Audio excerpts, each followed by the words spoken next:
the Thursday, February 15th business meeting of Narberth Borough Council to order. Thanks for coming, everybody. The agendas are over there. And we'll try to speak loudly so everybody can hear us. Let's move to the Pledge of Allegiance.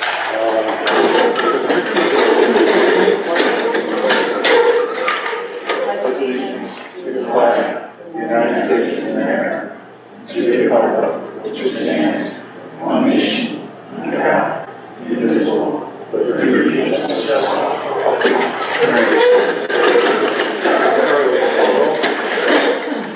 Yes, President Bush. Here.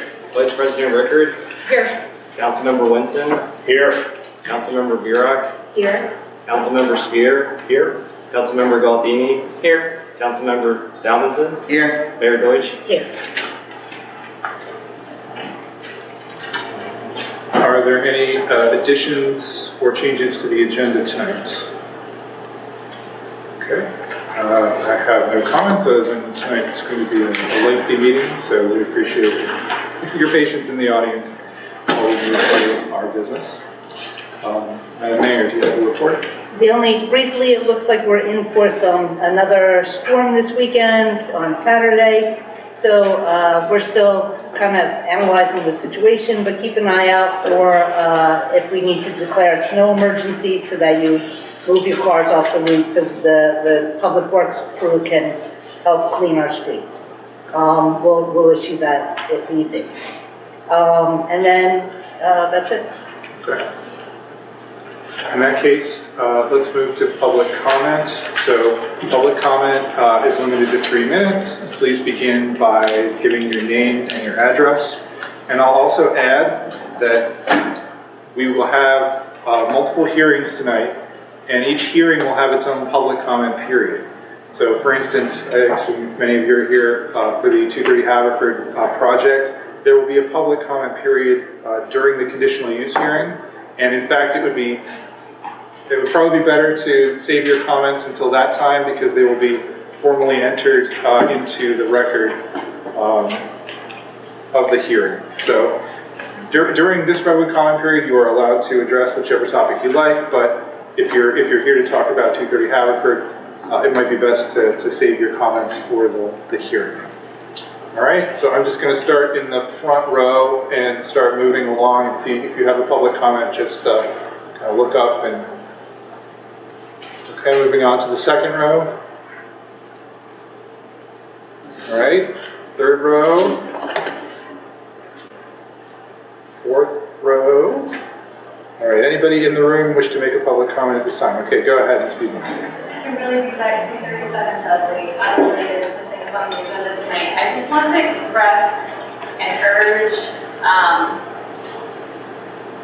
enforcement of snow shoveling on the sidewalks.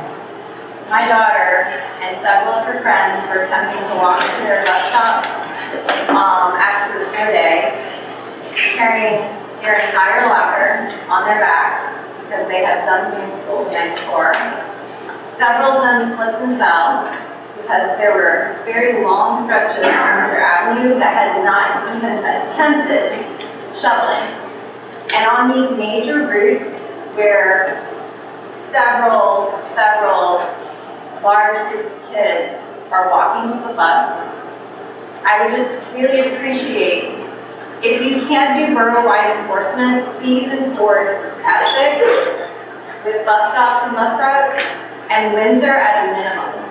Because the line at the nurse's office when my daughter got to school was like down the hallway. Kids were so beat up, and they were afraid to walk in the street because it was unsafe to walk in the street. So I'm just gonna, again, ask if there is even minimal enforcement of snow shoveling on sidewalks. We just need to keep in mind that our young people in this community, old people, everyone in between, are trying to get around. And if the sidewalks are icy, it's creating a very dangerous situation, especially if they are having to go in the street. So that's my piece and urgent. Thank you. Thank you. Okay, anyone else in the room wish to make a public comment this time? All right. If anybody on Zoom wishes to make a public comment, please raise your hand, and Mr. Gazzardo will call on you for public comment. iPhone. Is there only one person with their hand up? Yes. All right, if you have your hand up on Zoom, please go ahead with your public comment.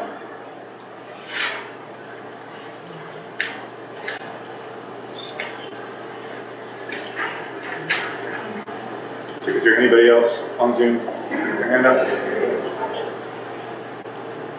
All right, last chance to unmute and give your public comment if you are on Zoom. All right, so we have some technical difficulties there, but we have to move on. So public comment is now closed. Let's move on to the consent agenda.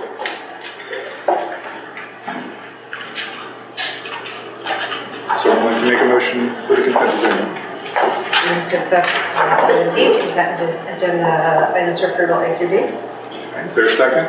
I'll second. Any discussion of the consent agenda? I do want to thank our volunteer responders. So we have a list of people who work for the Narberth Fire Department, for another Lower Merion, Ballackinwood Fire Department, I think, and then for Narberth Ambulance. So thank you for what you do for the community. Any other discussion? All right, let's vote on the consent agenda items A through D. All those in favor? Okay, it's unanimous. Our next item is a public hearing. Mr. Walter.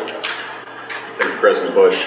At this time, we are going to adjourn this public meeting and into the public hearing on Ordinance 1063, which is a ordinance amending the Narberth Borough zoning code to permit multifamily house building types in the 5A zoning district for contributing resources in the historic district, and to provide for permitted uses within a multifamily house in the 5A district. For this hearing, I'll mark as Board Exhibit 1 the ordinance itself. Board Exhibit 2 is proof of publication of the ordinance in the Mainline Times, which was published on January 28th and February 4th, 2024. Board Exhibit 3 is the proof of submission to the Montgomery County Law Library of the ordinance, which was submitted on January 23rd, 2024. Board Exhibit 4 is proof of submission of the ordinance to the Narberth Planning Commission, which was submitted on December 28th, 2023. Board Exhibit 5 is the proof of submission to the Montgomery County Planning Commission, which was submitted on January 9th, 2024. This was an ordinance that came out of Narberth Planning Commission's discussions and realizations that there is a desire to retain multifamily house building types within the 5A zoning district, but it wasn't permitted so in the code. So again, a multifamily house is different than a commercial building. It is where you have multiple residences, and this would allow mixed uses, so commercial and residential, to be in that same multifamily house. So that's essentially what this ordinance does. Again, we went through this prior to advertisement. At this time, I'll turn it over to the public to see if the public has any questions or comments related to this ordinance. We should note that this is unrelated to 230 Haverford. Correct. This is unrelated to 230 Haverford. This is actually something that is more in line with something else later on tonight's agenda, 119 North Essex Avenue, which was a multifamily house that was desired to be preserved in its current state instead of being bulldozed and made into a mixed-use building. The desire of the Planning Commission was to encourage retaining the buildings to permit the current forms in a mixed use in a multifamily house instead of just having mixed use buildings. Anybody? Questions, comments? Then I'll turn to the board. Does the board have any questions or comments related to the ordinance? Maybe just for the public, can you just describe Area 5A so that people know where we're talking about? Borough we're talking about. 5A is the downtown zoning district. I don't have the exact borders in front of me, but if you think of the downtown area, including Essex Avenue, South North Narberth Avenue, Haverford Avenue, generally that quadrant until you get over to the train tracks, and then you're in different zoning districts, and there are multiple districts around that area. So sort of the downtown area and its surroundings. With that, hearing and seeing none, I will close this public hearing, and this ordinance is now in a position to be considered by this council. We'll adjourn back to the meeting. Okay. All right, so we'll now move on to our consideration items. And the first consideration item is connected to the hearing we just had. It's on ordinance 1063. Someone like to make a motion? A motion to approve ordinance 1063. Adopt ordinance 1063. Adopt ordinance 1063. Is there a second? Seconded by R. Okay. Discussion of the ordinance. Further discussion of the ordinance. I mean, I think I'll make note that we already have multifamily houses in the 5A district. That's part of the impetus for passing this, is they already exist. They've not been permitted in code, but they're there. So it is working with what we already have in Narberth rather than creating a new use for that district. And it doesn't allow new ones to be constructed in that district. It's really there to allow for an adaptive reuse in the downtown if the structure already exists, so it can be preserved, but used with uses that are consistent with the 5A district already. That's my understanding too. I think that's important to note.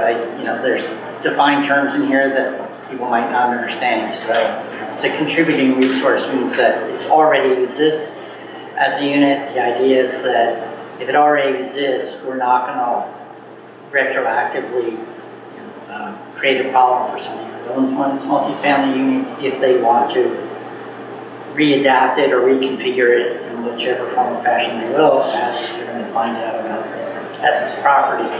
The choice was to preserve the multifamily unit and allow the person to put in a dental office, or require them to tear the whole thing down and basically redo it from scratch.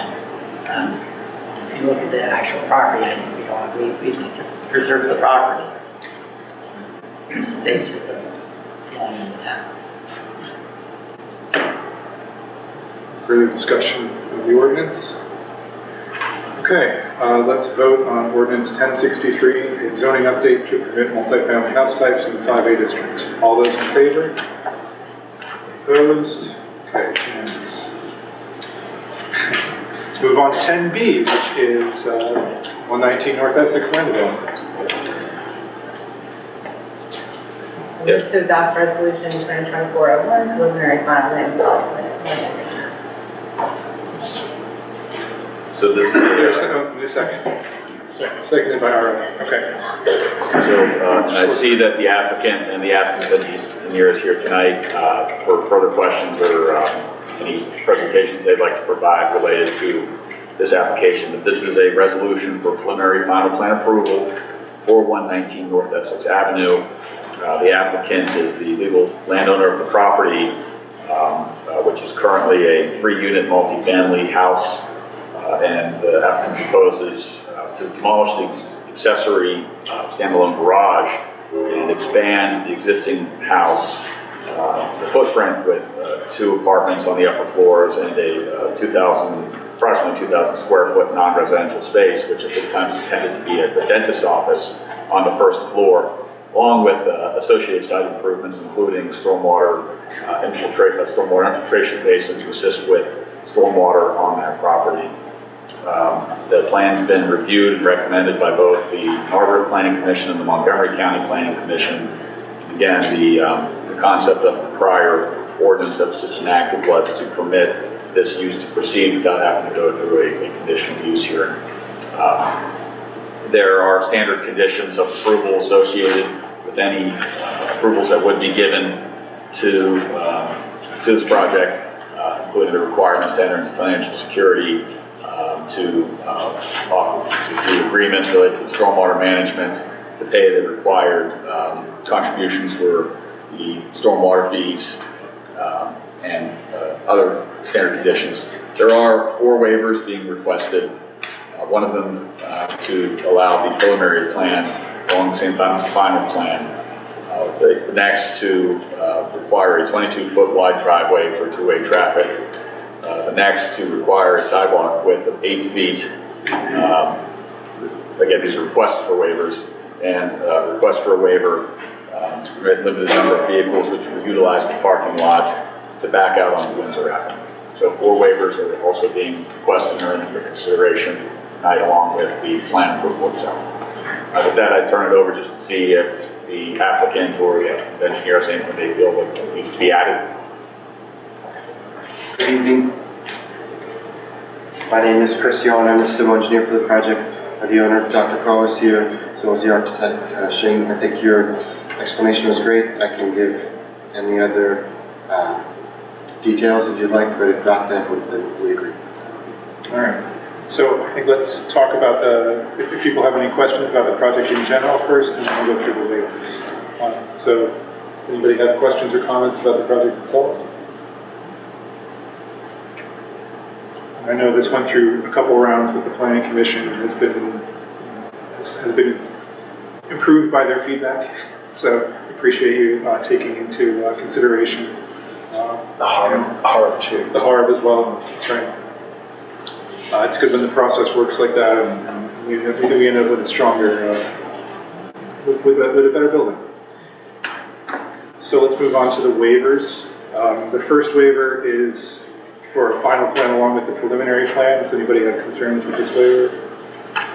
Okay. The second waiver is a driveway, the driveway waiver. So you have a problem with keeping the current driveway width. Okay. And our engineer also felt that was appropriate. The engineer's already looked over these waivers. Yes. I'm going to skip sidewalks for now. The last waiver is allowing backing out on a Windsor Avenue using the driveway. Anybody have concerns about that? And again, our engineer has looked at the safety concerns and feels that it is already what a lot of people are doing on Windsor Avenue. So it seems to be safe. Okay, so sidewalk width.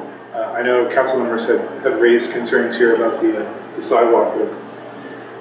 So can you give us a quick summary of why you're requesting this waiver on sidewalk width? Turn the microphone on. I think it's on. It is, yeah, it's on. You can take it off the stand too if you want. So just to give a little background on, so this project originally had a design with an addition that was facing Essex Avenue. Went to HARB and they didn't like that. So the addition was moved to the back, the parking was adjusted. And so the redevelopment here is really limited to what I'm going to call that back side, is the east side of the property.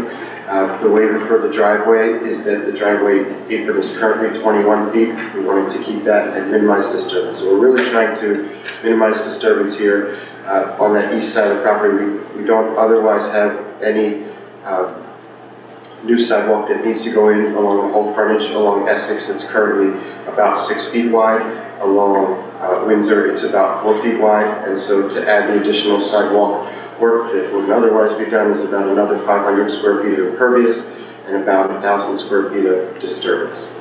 There is one utility pole that the new sidewalk would go right into, so additional sidewalk in that location really wouldn't do a whole lot of good. There's also a retaining wall right on the right along the property boundary. It's actually on the property to the east, but that limits the sidewalk width a little bit there. So this really mostly comes down to trying to limit disturbance on the property and the footprint of impervious. Right. I mean, there's good impervious and there's bad impervious. Sidewalks are kind of a desired impervious use for the community in general. Council members? Yeah, I mean, I'll admit I'm the person who raised the issue on the sidewalk, particularly on the Windsor Avenue side. You know, we talk about wanting to be a walkable community, and I would say I would amend that to a walkable and accessible community. And, you know, I know walking down Haverford Road, which are 4 feet sidewalks, there's oftentimes somebody's in a wheelchair or pushing a stroller. I have to step into Haverford Road, and it's not safe. Into oncoming traffic or joggers coming the other way, one of us has to step aside. So I was particularly concerned about the Windsor Avenue side. I noted, I took some pictures, I went over there. The Elm has, I think, 6-foot sidewalks, so aesthetically it would be consistent with that. And given that Windsor's a pretty heavy walkable area, as Ms. Bezak pointed out, you know, synergistically, you know, there's schools, there's a lot of kids walking down that road, and, you know, the library's obviously there. There's a lot of traffic going up and down Windsor. I was particularly concerned about Windsor rather than Essex. I think you can, you know, obviously we can make an exception for the utility pole that's there. That's just one limited spot. I'm fine if you want to create an exception there. But I feel like this is our one chance to improve on both walkability and accessibility in the downtown area, and we should try and take advantage of it. Recognizing that I don't know what the total cost would be to the builder, and, you know, if it came back and it was an excessive cost and it seemed out of proportion to the need, I'd reconsider that, but I'm not in favor of granting a blanket waiver on both sides of that property. Yeah, well, you're in good company because I flagged the sidewalk issue as well, all the reasons that you stated, and I won't receive. So I guess I would ask the applicant, do you have a sense of what the cost of that is? Is it prohibitive? Is that why it was brought up, or do you have any?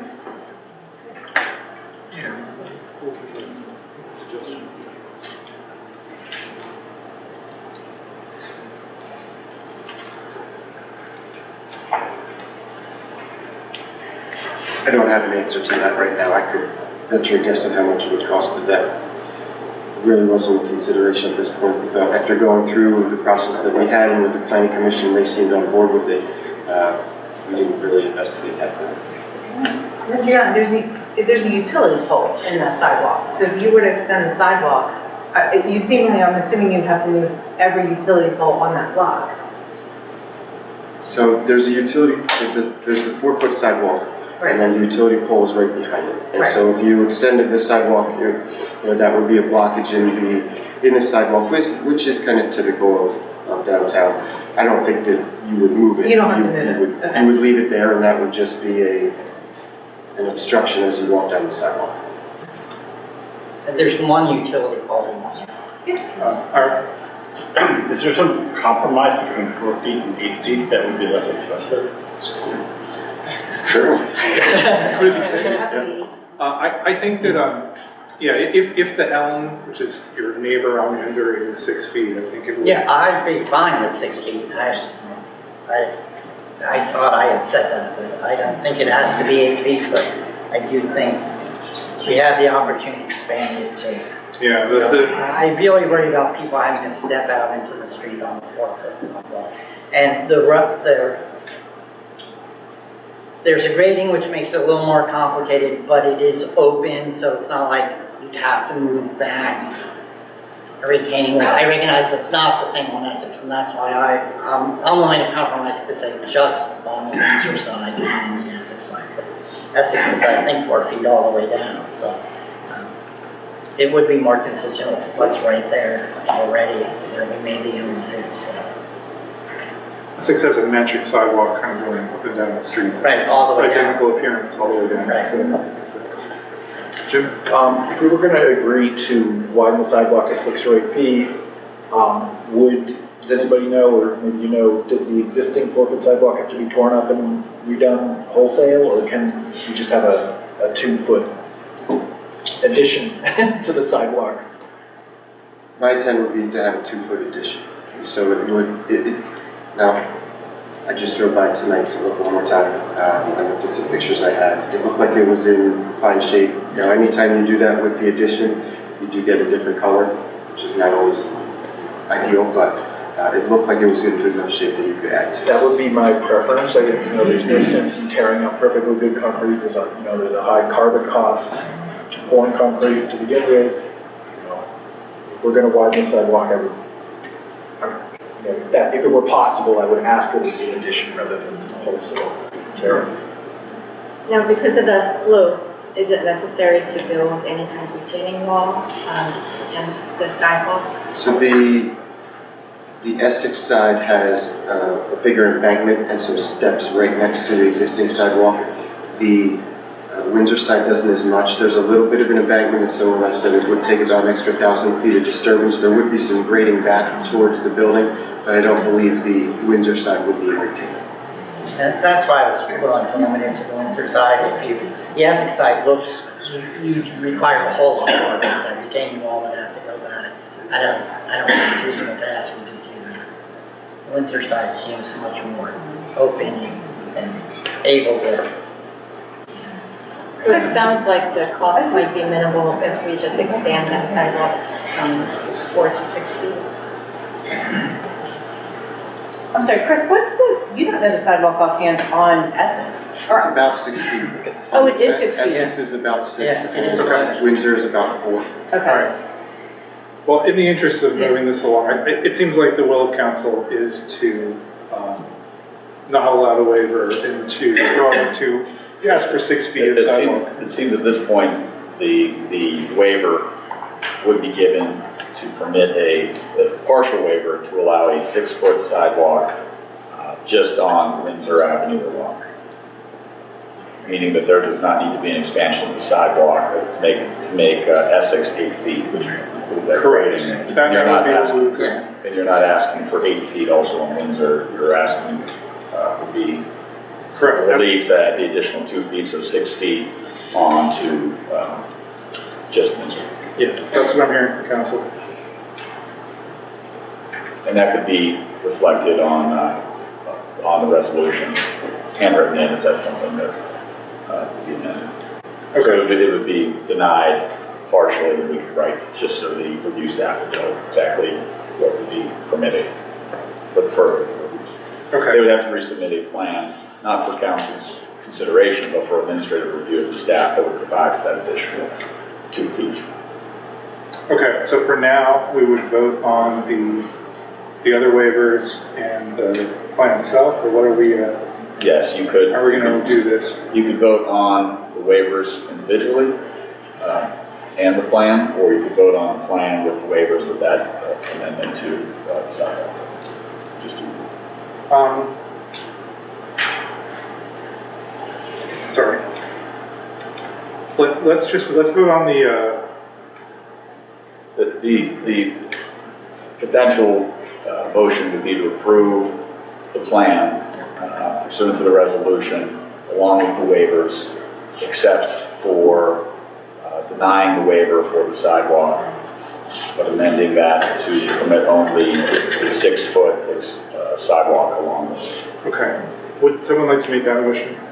Since I'm the troublemaker, I'll do it. I'd like to move to approve motion to approve the preliminary and final plans and with the waivers for the exception of a modification of the waiver for the sidewalk to require the applicant to have a 6-foot sidewalk on the Windsor side facing of the property but approving it as to the Essex side. Okay, is there a second for that motion? Second. Okay. Any further discussion of that motion? Okay, all those in favor of the motion presented by Mr. Sampson, raise your hand. Opposed? Okay. All right.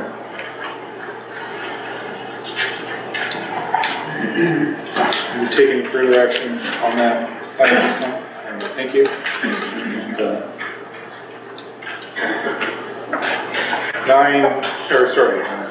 10C, which is on the hours for park basketball at St. Catherine State.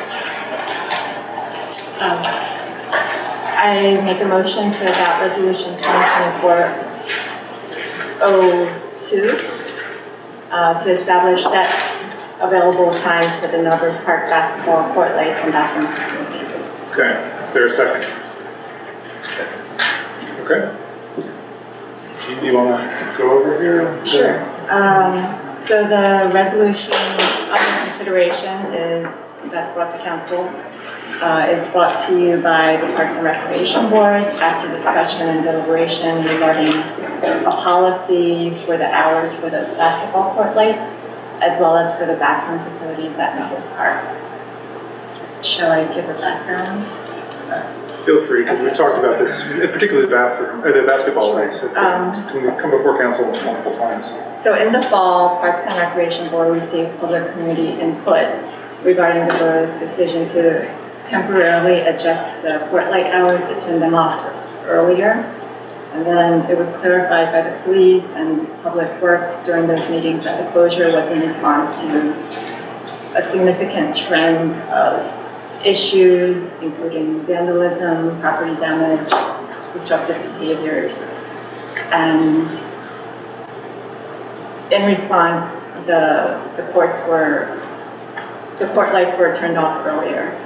And the Parks and Recreation Board worked with Public Works and the Police Department to collect data over the course of 3 weeks in the fall to track park utilization and document any issues. And after the board reviewed this information, they put together a formal policy to bring forward to council for approval, which is what we have here. And ultimately, the court light hours set in this policy hasn't really changed much.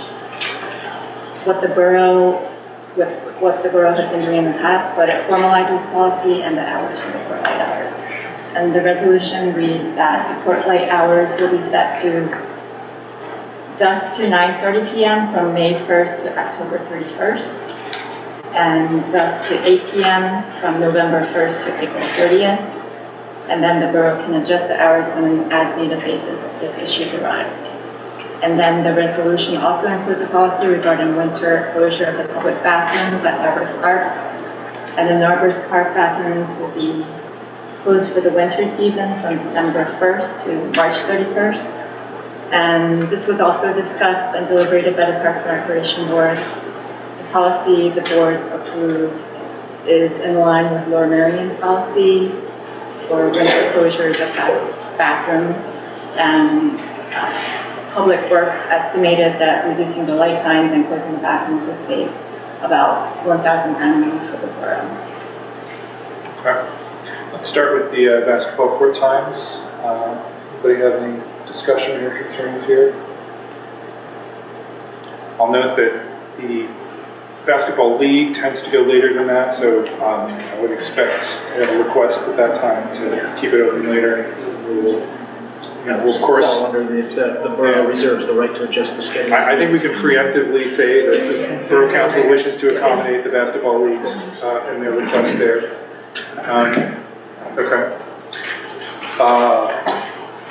I do have a comment about the bathroom times, which I meant to mention. So as somebody whose daughter, liked to go to parks when she was very little, I've been in the situation of, park is open, weather is very nice, bathroom is not open, and I find that a very distressing situation to be in.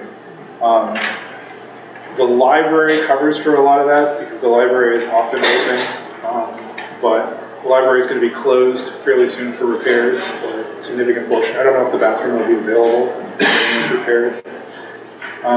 So I feel like we have to strike a balance between decent weather and, I think that one of the concerns is that the pipes might freeze in the bathroom, so like shutting it down is useful for the winter. It just enables us not to use a heating source to keep that building heated so the pipes don't freeze. And additionally, it gives our public works crew ample time to make the much needed maintenance and repairs, because those restrooms do get its share of abuse.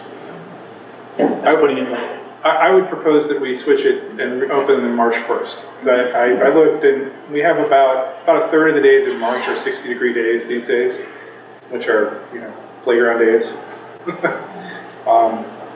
So I feel like extending it through March is going to be a lot of fine days where people are out there and the bathrooms are closed, which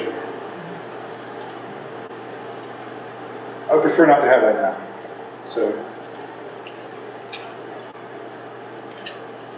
Does anybody wish to, does anybody want to disagree with me here?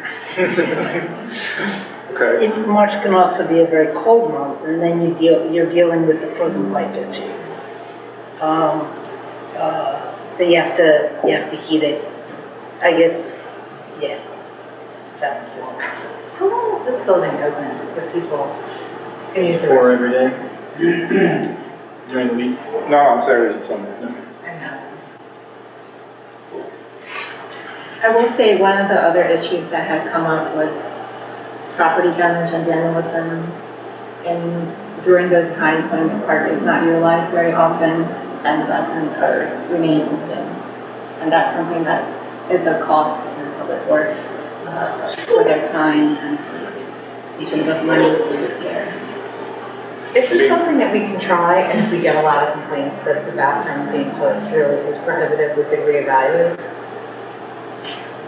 Yes, that's actually what I was just going to recommend. I mean, and maybe it's even putting a note in the door, you know, is this a problem? Please email Parks and Rec or the office or Mike up, you know. I'm hesitant to, you know, I know the Parks and Recs really thought this through, so I'm always kind of hesitant. Just saying, I was out at that playground a lot in March in the past, so I feel for the residents of the borough.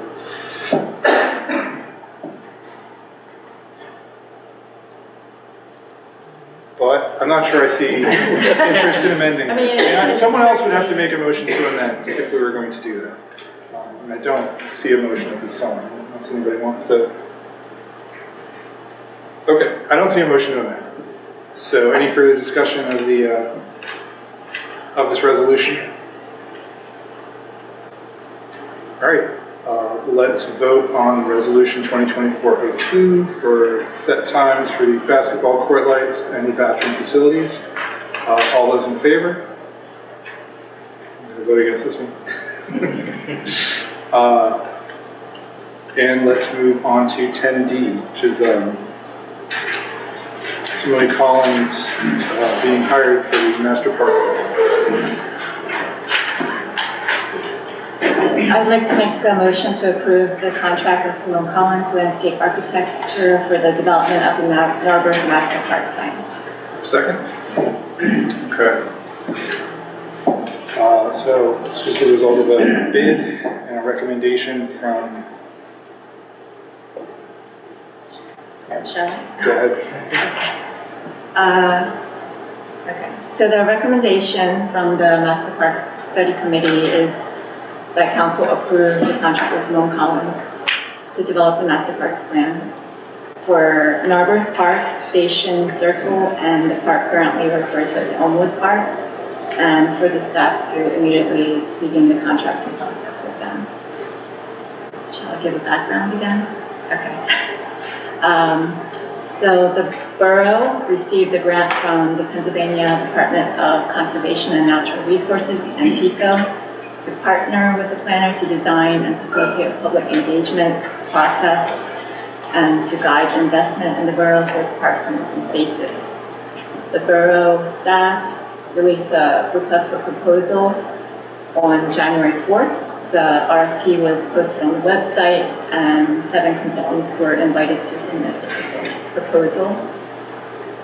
And the 7 firms were identified by the Master Park Study Committee from a list provided by the Pennsylvania Parks and Recreation Society. And from this list,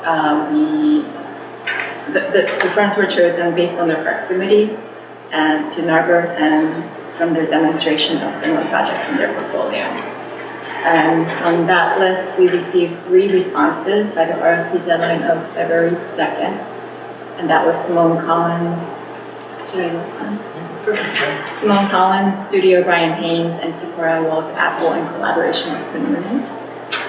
And the committee reviewed the proposals based on 4 categories of consideration. There was a lot of discussion around that. And we scored them based on technical expertise and appearance. Second, professionalism and methods. Third, cost. And 4th, overall impressions. And based on the committee members' assessments, Simone Collins scored the highest with with an overall score of 388 versus 333 for Studio Brian Haynes and 325 for Peroni and Sephora Below Apple. And basically the most significant area where Simone Collins shined was in their staffing. Their proposal included a 6-person team working on the project with expertise in landscape architecture, civil engineering, planning, and environmental analysis. And so they offered the greatest breadth of experience compared to the others. And that's it. I can answer any questions if you guys have any. Ira? So can you remind us about the grant funding for this design work? Does it cover all these costs or? So, do you remember the exact numbers? It's 67,000 from Pennsylvania Department of Conservation and Natural Resources and $10,000 from PICO, which leaves Yeah, I think we're at 13,000 or 16,000 out of borough contributions. right. Matching funds of approximately 16,000, the borough out of the total cost of $80,000. I thought that matching cost was zero. Yeah, so those numbers didn't add up, but that's okay. Close. Okay. Regardless, the state is covering the overall majority of this Right. plan. Thank you to the state of Pennsylvania. Any other questions? Okay. Let's vote to approve contract with Simone Collins for the development of the Narberth Master Park Plan. All those in favor? Opposed? Okay, it's unanimous. All right, now we have our second public hearing of the day. Mr. Walker? We will adjourn the meeting and we will adjourn into this public hearing. This public hearing is related to the conditional use application of RIR Narberth Investors LLC and 228 Harvard Avenue Investors LLC, which is commonly known as Tim Rubin. But any reference to Tim obviously will undertake his entities. These are properties that are located at 230 Haverford Avenue, 228 Haverford Avenue, 234 through 250 Haverford Avenue, 258 and 258 Haverford Avenue in the borough's 5A downtown zoning district. Again, oftentimes it's just commonly referred to as 230 Haverford, but it's those individual properties. The applicant's proposing to consolidate all those properties that I just mentioned, demolish the existing one-story retail buildings on the property, redevelop the property with 2 new 3-story mixed-use apartment buildings. New buildings are proposed with ground floor retail and 1 and 2 bedroom apartments on the 2nd and 3rd floors. The existing 2-story building located at 234 to 250 Haverford Avenue is proposed to remain with retail on the ground floor and new apartments on the 2nd floor. Specifically tonight, this is a conditional use application pursuant to 3 sections of the Narberth Borough Zoning Code, Section 500-401C1, which states that you need to obtain conditional use approval to have more than 1 principal building on a lot. And again, they're attempting to consolidate these lots into 1 lot but have multiple principal buildings. Second is Section 500-301.C7, which requires conditional use approval to construct a mixed-use building with a maximum height of 36 feet and 3 stories. And the application is also made pursuant to Section 500-804A4, which entails all of the standards that must be met for conditional use approval, including the required green building bonus standards that were enacted by council this summer. The applicant tonight is represented by Bob Carroll from Cozeman O'Connor. I have 6 exhibits I'll mark, and then I'll just give some introductory remarks to council and the public just to understand what this hearing is tonight. First will be Board Exhibit 1, which is the amended conditional use application filed with the borough by the applicant, which was filed on January 4 and February 4th, 2024. Board Exhibit 4 will be the proof of posting on the property of that legal notice. And 5 photographs were taken by Borough administration of that legal notice, posted conspicuous street front locations surrounding the property to, again, better advise the public of tonight's hearing. Board Exhibit 5 is the list of the 122 nearby property owners that received a copy of that legal notice informing them of tonight's hearing pursuant to our code that requires notification of surrounding properties, which was sent by the Borough. Board Exhibit 6 is the Narberth Planning Commission review letter of this application, which was dated February 12, 2024, which evidences their review of the application at their February 5th, 2024 meeting. As I mentioned, this is a hearing, and council sits here as a quasi-judicial body for this hearing. So in a sense, there are going to be judges on this application. And for the public, that means that they're required to act like judges, that they need to wait to see all of the evidence and the testimony that's presented by the applicant before advocating for potential outcome or offering their opinions. And like a judge, counsel can also ask questions of the witnesses. And it's up to the applicant to call witnesses and present evidence that supports their conditional use application. Again, for the public, since counsel is acting as judges for this hearing, they can't interact with you like it would be a normal council meeting. And I respectfully request that you also treat this matter as if you were in a courtroom observing a trial or a hearing. Note that we do have a court reporter here, so he can only write down what one person says at a time, and he will need to have any names spelled out, and he would ask certainly that people speak up so he can hear what's being said for the record. Now, the public will have the opportunity to present public comment to council on this application after all of the evidence is presented by the applicant and it's in the record.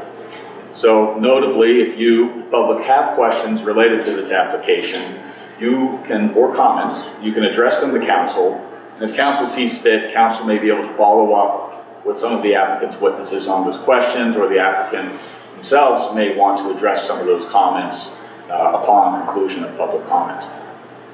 As such, the public, you here tonight, will have the opportunity to present public comment on this application.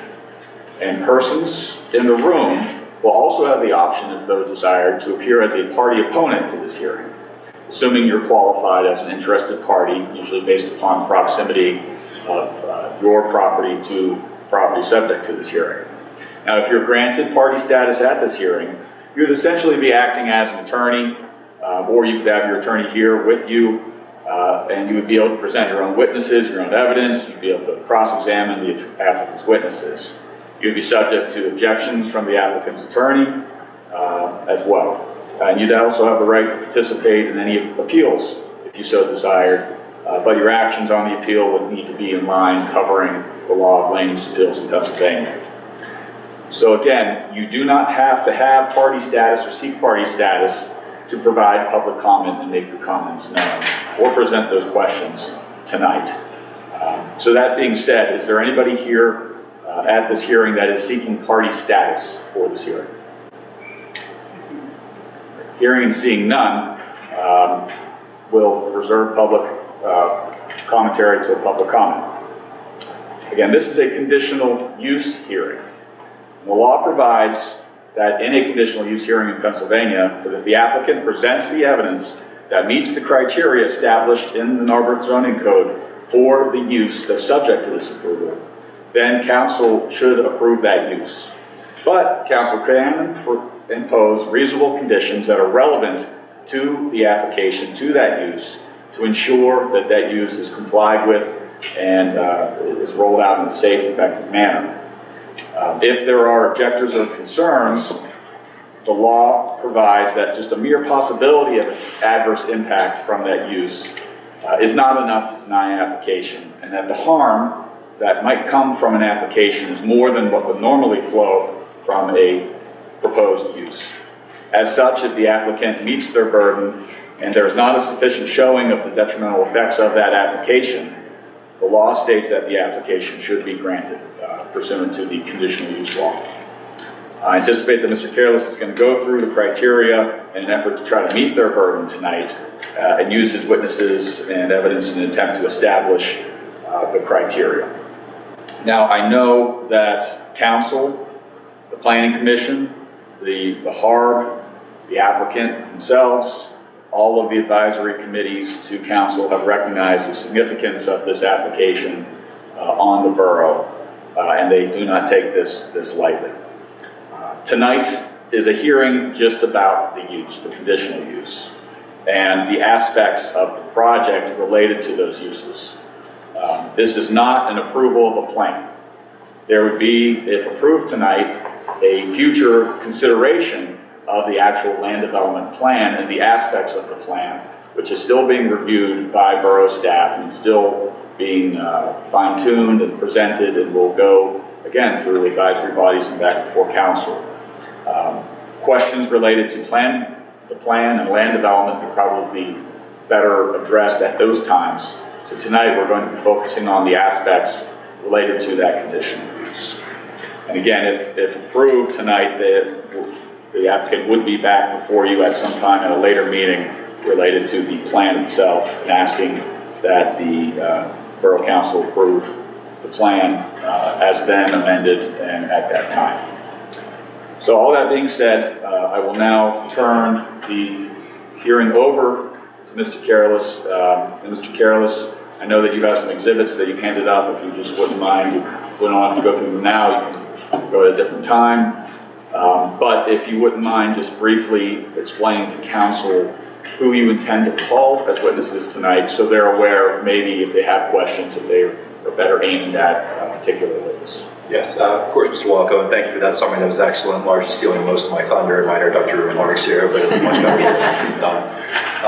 And I will provide that roadmap to council so you know who my witnesses will be so that you can gather your questions appropriately. I would just add a little bit of color to what Mr. Walko said. Again, that was an excellent summary.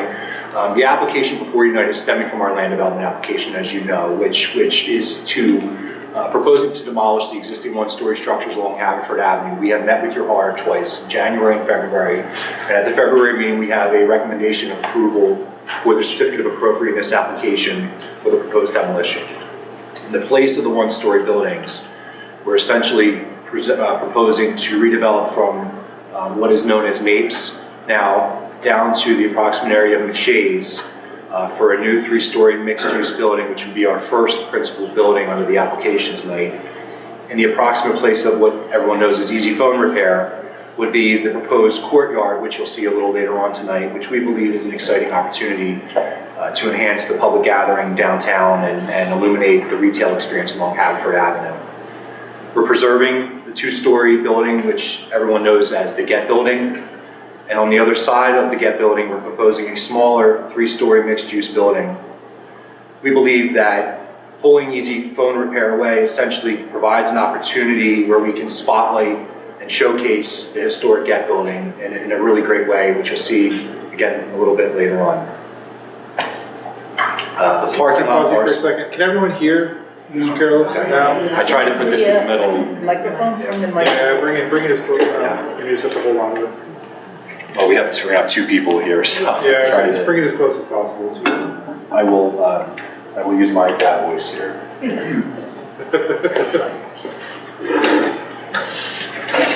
So the parking lot parcel for which many of you know, Mr. Rubin is the equitable owner, and the parcels comprising Mapes to Shift is proposed to be consolidated, as Mr. Walko explained now. Just a few more notes on the actual application that's before you tonight, which is twofold, as Mr. Walko explained.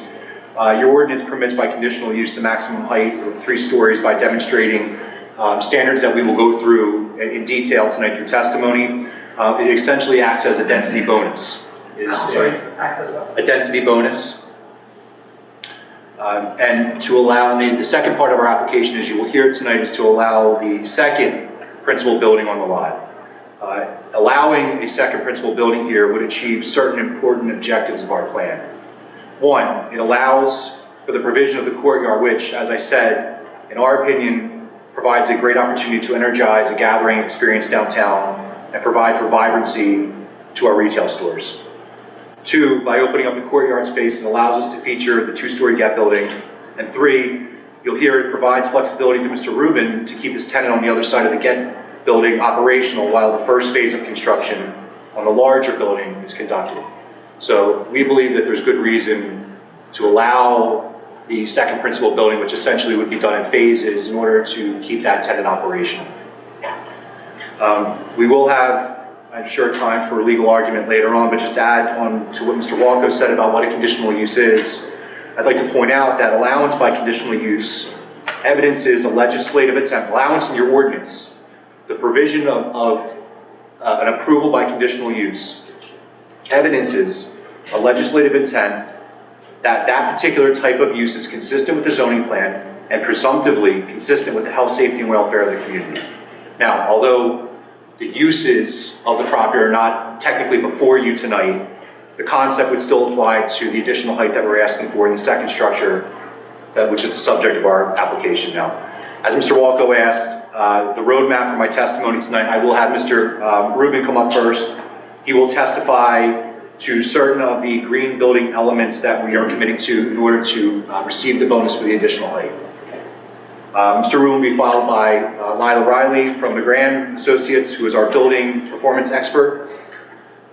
She will testify to how we are going to comply with the standard in your code that deals with the International Energy Conservation Code. We will then have Patrick Spellman, our civil engineer, who will testify to the green roof, the EV charging station requirements, and how we are going to comply under your ordinance for the second principal building. And he will also render opinions that we comply with certain of your general conditional use approval standards from a civil engineering perspective. And finally, we'll have Nancy Bastian, our architect, who will opine on how our design complies with certain of your general conditional use approval standards in her opinion. So with that, that concludes my introductory remarks. And before I have Mr. Rubin come up as my first witness, I'd ask Council President or Mr. Solicitor, would it be your prerogative to swear all four witnesses at one time or as they come up to testify? I think it'd be more appropriate to swear anyone all at one time. That's fine with me. So Mr. Rubin, Nancy, Lila, and Patrick, could you please stand up?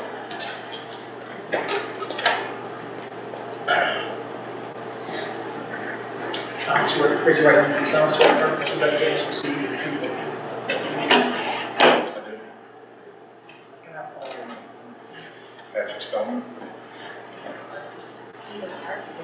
Lila Riders. Tim Boozer. Nancy Bastian.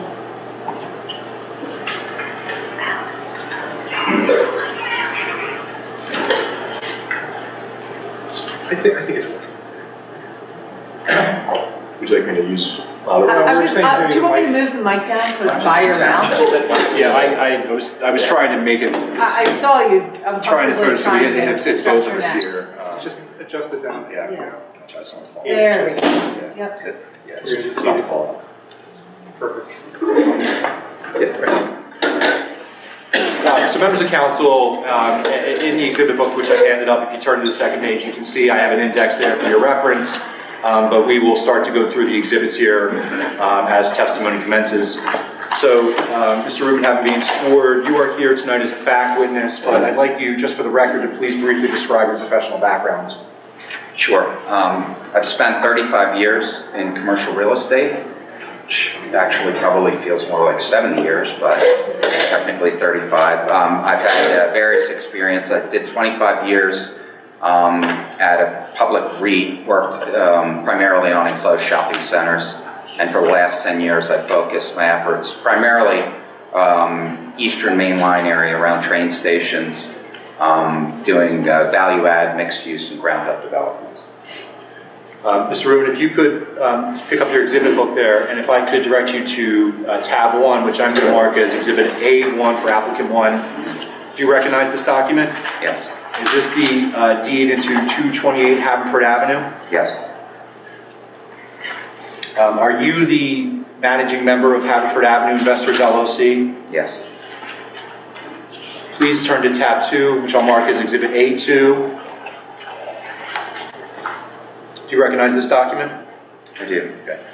Is this the deed into 230 Haverford Avenue, 234 to 250 Haverford Avenue? Yes. Among other things? Yes. And this deed would also encompass what's known as the Revivals parcel and the Little Gym parcel as well, correct? Correct. And those two parcels are not part of this land development application, correct? Correct. And are you the managing member of RIR Narberth Investors LLC? Yes. Now, Mr. Rubin, the parking lot is subject to a repurchase agreement between your predecessor and interest for the properties in the borough, isn't that correct? Yes. Okay. If you could turn to tab 3, which I'll mark as Exhibit A3. Is this a true and correct copy of the letter signed by you to the borough exercising your option held by you under the terms of the agreement for purchase of the parking lot parcel? Yes. And Mr. Rubin, you heard my opening remarks here tonight? Yes. And did you hear my characterization of the proposed development? Yes. And did I state that proposed development which is true and correct to the best of your knowledge? You did. Okay. Mr. Rubin, how many units are we proposing in the total development? 25 units in total development. And how many units are proposed in the what we're going to call the first principal building, the larger building that would run from approximately Mapes to McShade's? Right. We went from 17 to 21 units based on the dialogue and the inquiry that we got from Planning Commission in the meeting last week. They inquired if we would consider adding a few extra units to the building. So 21. So, and then how many units are proposed in the what we'll call the second building? 4. And that's broken up between the second building and what's currently in Get? Correct. There's two proposed units above Get and 2 in the proposed ground-up building. And the increase in units does not result in any additional square footage of the building, correct? Correct. It is simply a reallocation of the unit sizes that we had previously proposed. It just reduces the size of most of the units. And that is the intent of the recommendation by the Planning Commission to achieve smaller unit sizes as compared to what we had initially proposed. Correct. And you testified that the one-story structures, you heard my testimony before the council that the one-story structures along Haverford Avenue are proposed for demolition. How would you describe the current condition of those buildings? Well, there's 7 buildings and they're in different conditions, but generally speaking, as I've said in public before, the basements are all suffer from flooding during rainstorms, and the store, the grade level space is in different degrees of disrepair. Some are in better shape than others, but as I've mentioned before in public, they tend to have odd sizes, low ceilings, lots of columns.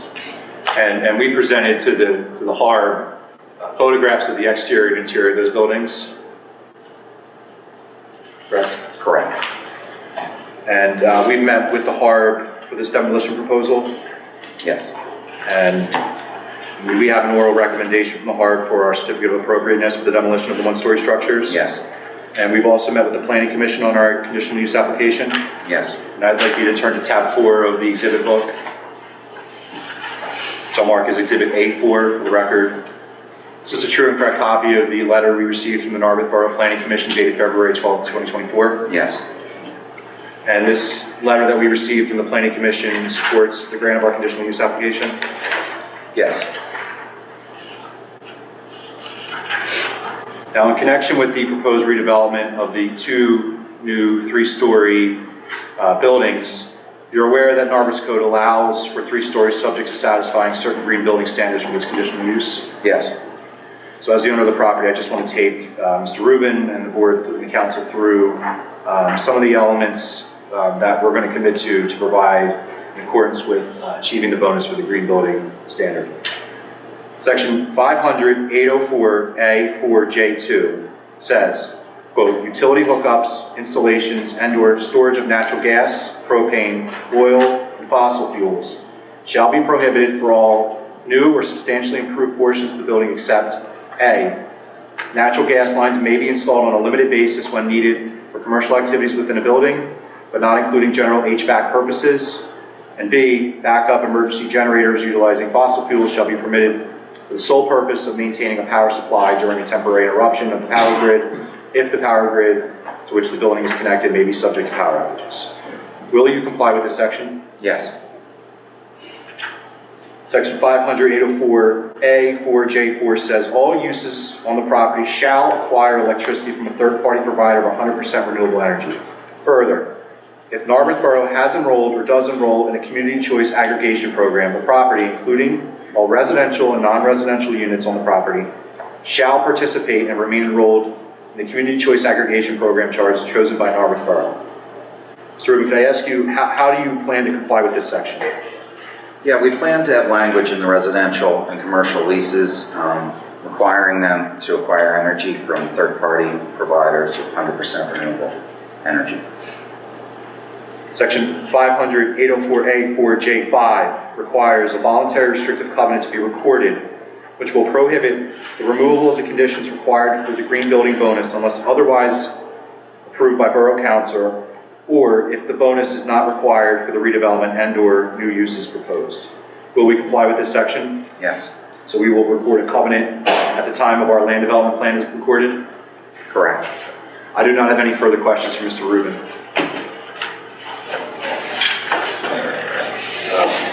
I'll start. Mr. Rubin, your Exhibit 3, Southeast Exhibit 3 is referring to a repurchase option agreement dated June 20th, 2001. You are the successor in interest of that agreement, correct? Correct. And correct me if I'm wrong, but that's an agreement that your predecessor in title, Daniel Cook, entered into with Narberth Borough back in 2001, well before this council, which provided Narberth with the ability to essentially own the lot during that period of time, subject to the right of a repurchase of the owner of that property, correct? Correct. So although at this time it's been Narberth Borough's property, you have a legal right as the landowner of the property to effectuate taking back title to that property. Correct. But it has to remain as parking for what could be restricted to both remaining adjoining properties. Correct. And what this, you were given proper notice from the borough for that right to repurchase pursuant to the agreement, correct? Correct. And that this Exhibit 3 is essentially your statement stating that you are effectuating that repurchase. Correct.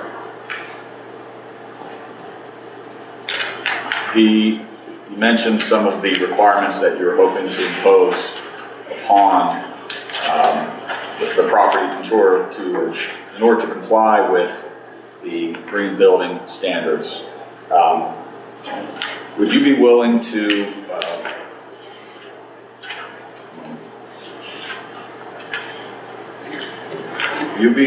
enter into covenants that, again, prohibit future the hookups of those natural gas, propane, oil, fossil fuels, subject to the conditions of exceptions in the code?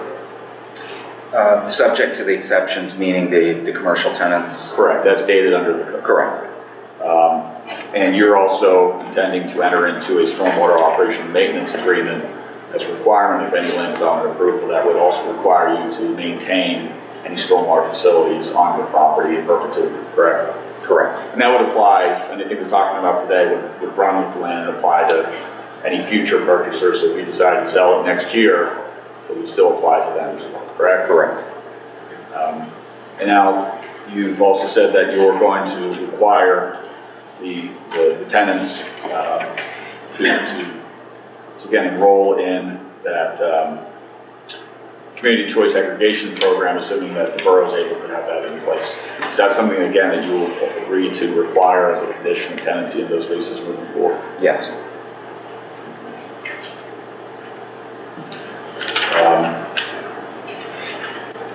That's all the questions that I have, so I'll turn it over to Mr. Bush. I'm not sure if you want to organize how the questions from council will be laid out.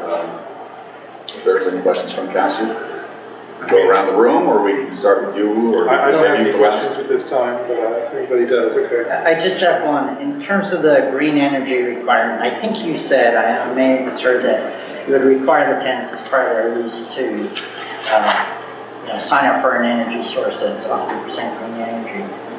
I'm a little concerned about compliance with that. Like, how would we know whether they're complying with that? And did you consider as an alternative you providing the energy so we know you're complying and then passing the cost along to the tenants on a per basis? That gets tricky. We typically, the arrangements that we typically have, or not typically, we always have in our leases are direct relationships between the tenants and the energy provider, but we do have the ability to, again, put it in the lease, so they would be in breach of their lease if they didn't comply. And we also, because we have access to the meters, the sub-meters of the building, I think that there's pretty easy enforcement. Well, I guess that's my question. Yeah. Is how do we enforce that to know? Like, do you look at their utility bills? Well, we can, because we have access to all those meters. Yes, we can. I don't know if the meters would show you the source of the electricity. Well, we have access through the lease. We have access to all the utility bills. We can make that a condition of the lease. That's what Yeah, I think we would. Yeah. I think I would specifically want an enforcement mechanism in Yeah. the lease that gives you the right to look at their bills to ensure compliance. Yeah, we haven't done this before, but I'm sure that that would be the logical way to approach it. Okay, follow up, just a question. How do we get informed, like, once you're assured that your tenants are getting green energy, like, when do we receive a report that this is happening? I just wonder how that works. How do we assure that those conditions would move up to in the future? I would assume that it is, my understanding, someone here may be more of an expert on this than I am, but the idea of the community choice is that Narberth Borough would be saying, hey, everybody here is selected once that choice is made. And then it would be up to those residents to then select out of that program. I would hope and expect that there is some record related to the selecting out of that program from that energy provider that could be reported to Narberth Borough, but I can't be certain of that. And this again is theoretical if that program is permitted to be done through the book. Right, but it's an either or, right? If we don't have the program, the tenants are still required to sign up for renewable energy.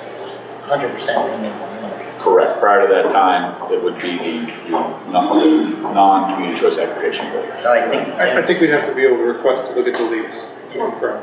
Right? It's going to be in the lease. I would certain that they'd be allowed to let us see the form of the lease. But I think what Mr. Spear's question is, assuming that it's in the lease, how do we know that they're actually doing what's in the lease? And again, that would be up to Mr. Rubin to enforce his own lease. We couldn't enforce his lease. That's my concern is that, is Mr. Rubin really going to kick out a good paying tenant just because they aren't complying with our design or our requirement that they buy into a resource? If the borough was aware of somebody violating that provision and we notified Mr. Rubin of that provision and he took no action, he would then be in violation of a condition of approval. And then we could take action under the conditional use approvals. But again, we would be taking it against Mr. Rubin. Mr. Rubin would have to then compel his tenant to do it. I'm assuming at that time he would implement his rights under his lease to remain in compliance. Now, how does Mr. Rubin find out that? I don't know how he would find out. That was my initial question. So could we just ask Mr. Rubin, once the apartments are all leased, that you send the borough a letter demonstrating where you put it in the lease and confirming that your rentees are in compliance of that? Yes. And we as a borough would trust you on your word on that? And if it was brought to our attention that through the grapevine, someone has heard that an apartment diverged from that agreement, that we would follow up with you and you would handle that? Yes. Because you don't want to be out of compliance in this? Correct. Okay. I'm satisfied with that. Just curious how it works. That's okay. The grapevine works. Am I allowed to ask a question? Would it be possible to put something in the lease that you have a right to random check of electric bills? Yes. Okay. And so you could randomly check Yes. if they're in compliance? Correct.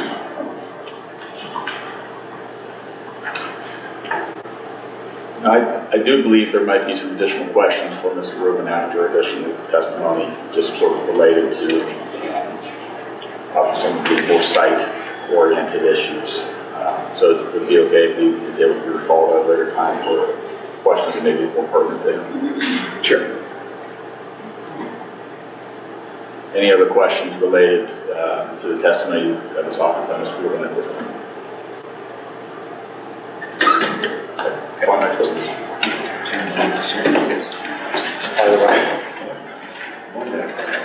Sorry, your name?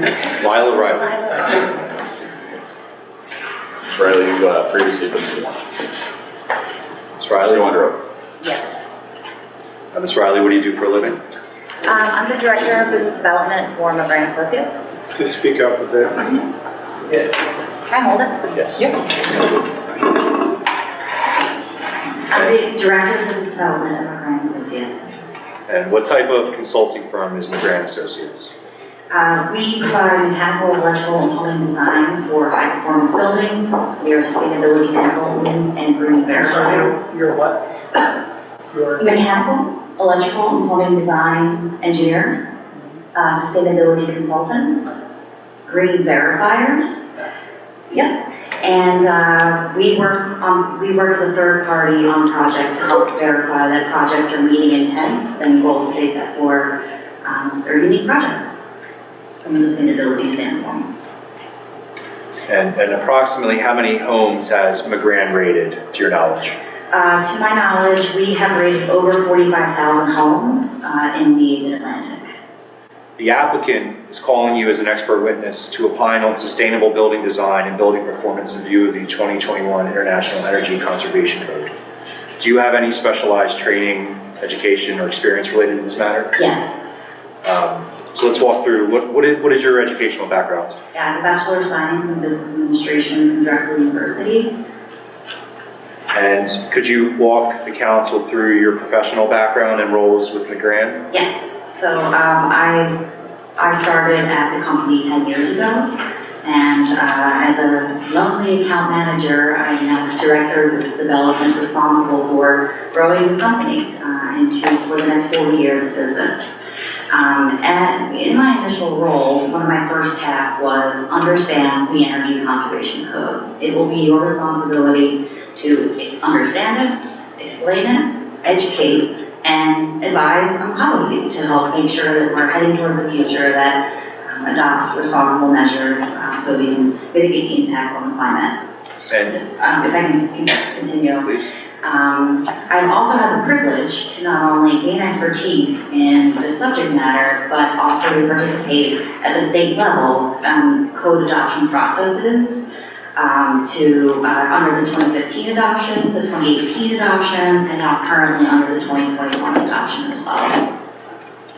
And Ms. Riley, could you turn in your exhibit book here to tab 5, which I will mark as exhibit A5 for the record. Do you recognize this document? Yes. Is this a true and correct copy of your resume? Yes. The applicant would offer Lyle O'Reilly as an expert witness to opine on sustainable building design and building performance in view of the 2021 IECC. It's quite a mouthful of an expertise. Can you state that again? I'm sorry, for what you're qualifying her as an expert in? To opine on sustainable building design and building performance in view of the 2021 IECC. She'll be deemed an expert. Thank you. Mr. Riley, are you familiar with Narberth Code's section which provides that, quote, all new or substantially improved portions of the proposed building shall be constructed pursuant to the standards of the most revised version of the International Energy Conservation Code for the uses sought, regardless of whether such version of the IECC has been adopted in the Pennsylvania Construction Code? Yes. And could you just, for council's benefit and members of the public, what is the IECC? Yeah, the IECC stands for the International Energy Conservation Code. It is a model building code that encourages minimum energy efficiency standards in new construction projects. What is the most recent version of the IECC that is adopted in Pennsylvania? Currently, the 2018 is the enforceable adopted code in Pennsylvania. What is the most recent version of the IECC adopted in the United States? The 2021 IECC. And we are reviewing this application under the 2021 IECC. Correct, yes. And you've been engaged as a consultant for Mr. Rubin's project, which is the subject of our hearing tonight? Yes. And did you review the drawings that have been submitted to Narberth Borough in view of your knowledge of the 2021 IECC? Yes. Did you reach an opinion on whether this proposed development can be constructed in compliance with the 2021 IECC? Yes. Can you summarize that professional opinion for council, please? Yes. Because the state is currently under the 2018 code, but this project is pursuing the 2021 code that has not been fully adopted or rolled out yet at the state, we would like to utilize a pathway that can give us some predictability because it's a node that we can sort of design and target to. And it's a pathway called the Energy Rating Index pathway. It's a performance pathway that is an acceptable for compliance path under the International Energy Conservation Code. And with some specificity, could you just elaborate on how this specific project would comply with the ERI pathway? Yeah, sure. So the ERI pathway uses a process that begins during the design phase and extends all the way through construction until the certificate of occupancy is issued for the project. We begin at design by looking at the architectural plans and the building specifications, including the HVAC systems selected, domestic hot water systems, envelope, lighting, ventilation, etc. Hold all that information into an energy model, which is a predictive model that will forecast what the energy use will look like for the property. Once we establish a goal, once we establish our goal for the project using the energy modeling software, we will then we'll then work as a third party to verify during construction that best practices and minimum standards are being met in the field. So we're going to come back and we're going to check work that is done to a certain standard, minimum standard, and we will also be facilitating performance testing of the systems.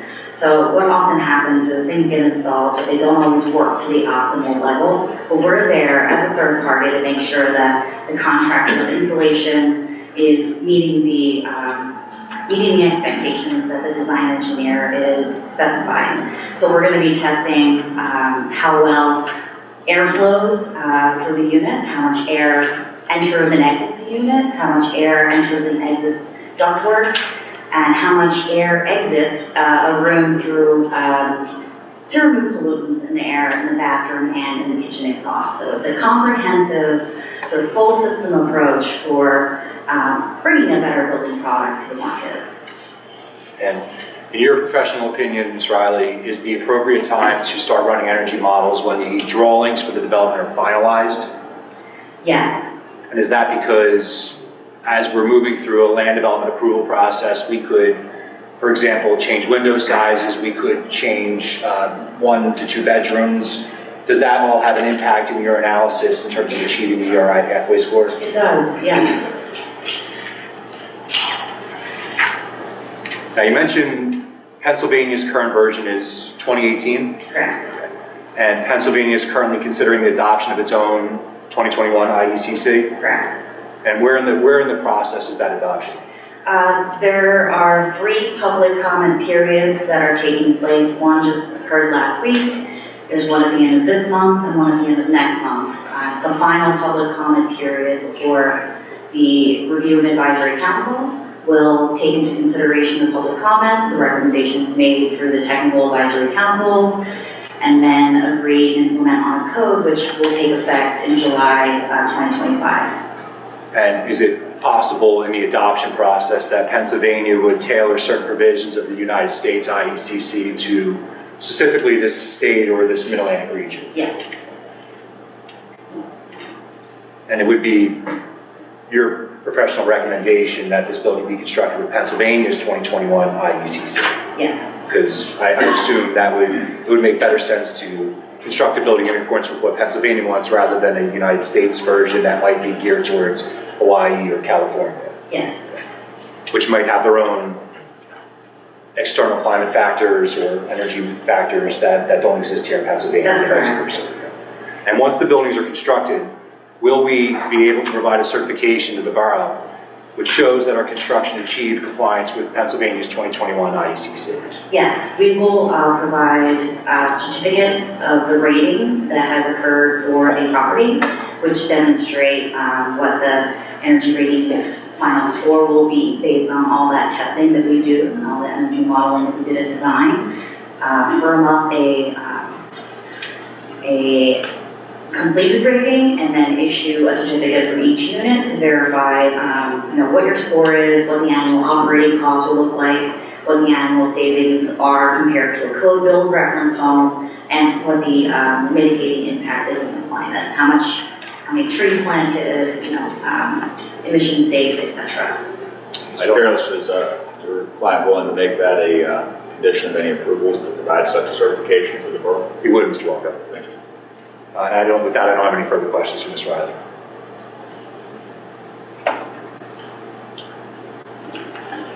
I have no questions as to the certification is answered, that they would condition any approval on providing a certification to ensure the compliance with those green building practices. Does the council have any questions for the witnesses? Well, I do have a question. I'm jumping ahead a little bit, but there's another condition that was recommended by the Planning Commission that involves a meeting with the Narberth Environmental Advisory Council to discuss voluntary green building construction techniques once the process was kind of further along. And so I was wondering if Ms. Rowley would be part of that conversation, given her expertise in green building, or if this is something that you have your own expert. I think we'd certainly be willing to include Ms. Riley in those conversations with the committee. Okay.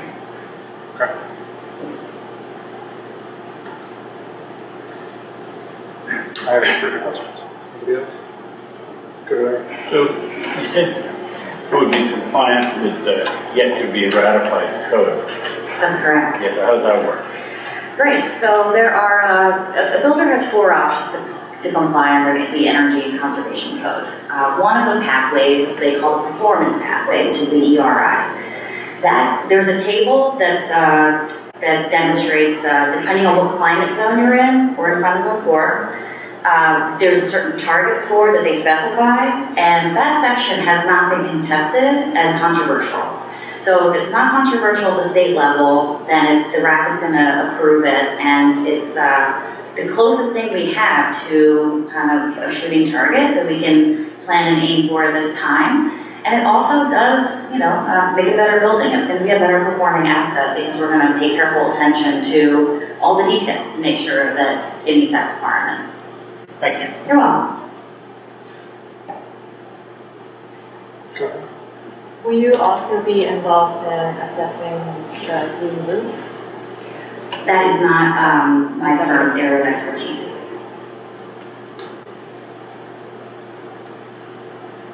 See any other questions? No other questions? Nicole, Ms. Woods? Very nice segue into the green roof and discussions. We would like Patrick Spellman to come on down.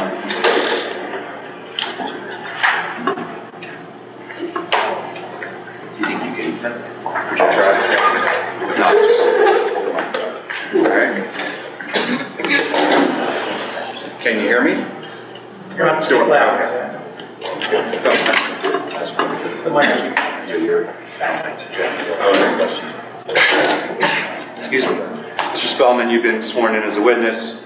Could you tell council what you do for a living? I'm a project manager with Site Engineering Concepts in Borough.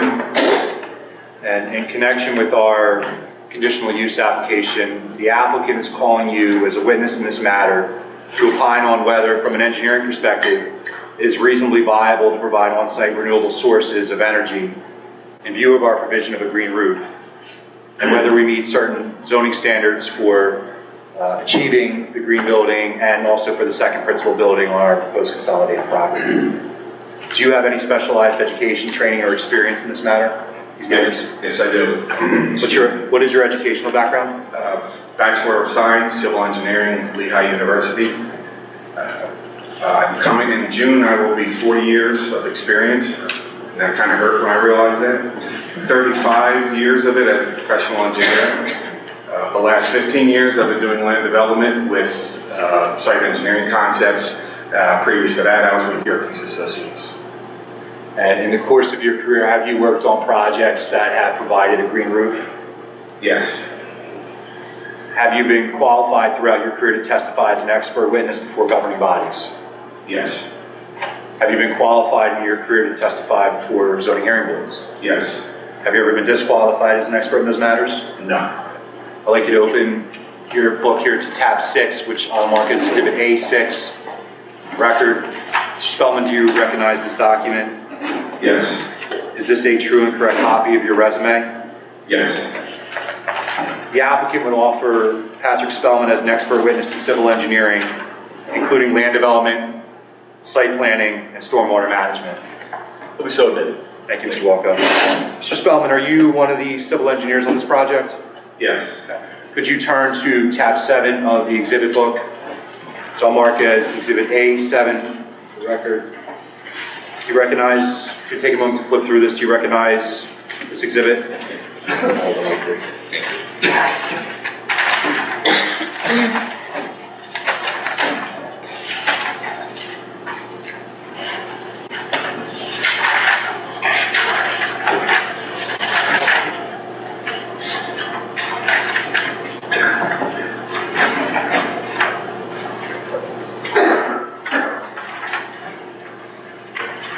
Yes, I know. And for the record, Exhibit A7 is the site plan prepared by your office dated October 13th, 2023, last revised February 12th, 2024. Is that correct? Correct. And was this plan prepared by you or under your supervision? Yes. And is this the plan that's currently on file with the borough following our resubmission this week? Yes. And that resubmission followed comments that we had gotten from the Planning Commission, HARB, as well as Narberth's consultants? Correct. And Mr. Spellman, are you familiar with the standards under Narberth's code that we need to show for compliance for the respective elements of our conditional use application here tonight? Yes. Mr. Spellman, section 500-804A4J6 says, electric vehicle charging stations are required for at least 25% of the required parking spaces for the property, or double the amount of electric vehicle charging stations under the borough's subdivision land development chapter, whatever is greater. So, Mr. Spellman, I'd like you to, in Exhibit A7, I'd like to direct your attention to sheet 5.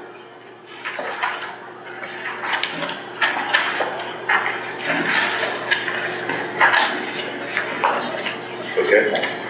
And is sheet 5 one of our proposed zoning plan sheets? Yes. Okay. And does sheet 5 of our proposed site plan show the 13 EV charging stations that we're proposing in the plan? Yes, it does. And that the number 13 was derived by applying the parking count that would be spit out by table 7 under the borough's code. In other words, before we applied our shared parking ratios. Is that correct? That is correct. Okay. If we ran the electric vehicle charging station against the number of our parking that's shown in this plan after the application of shared parking, we would get to a number of 8.25, or rounded up to 9 stations required. Is that correct? Correct. How many spaces does the borough subdivision and land development ordinance require? It requires 10% of the table 7 standards, and doubling that makes 10. Okay, so under the saldo, we would be required 10, and we took the conservative approach by proposing 13 here. But in your opinion, 10 would be the lower number under this formula, correct? So 13. Yes, if you were to apply the standard, the zoning standard of 25% after you do the sharing, 10 would be the higher number. Could you turn to sheet 10 of your plan set?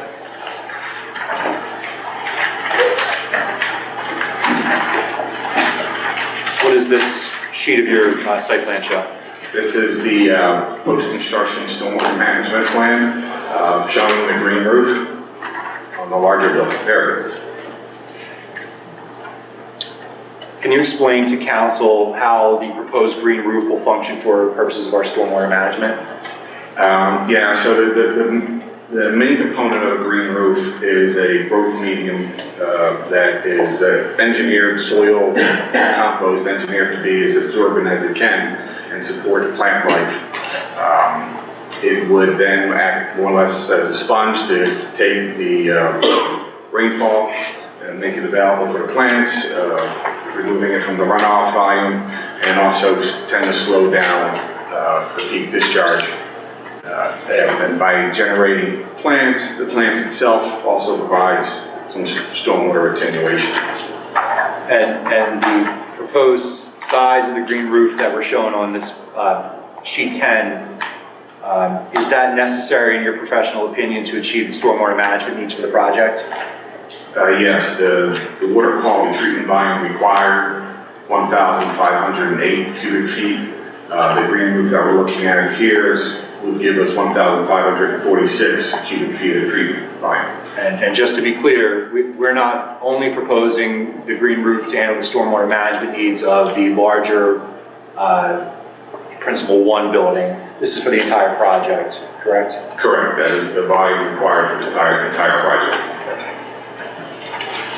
Section 500-804A 4J3 says, electricity, heating, cooling, and similar systems shall be provided from on-site renewable sources if such systems are reasonably viable, considering the characteristics of the site and the project.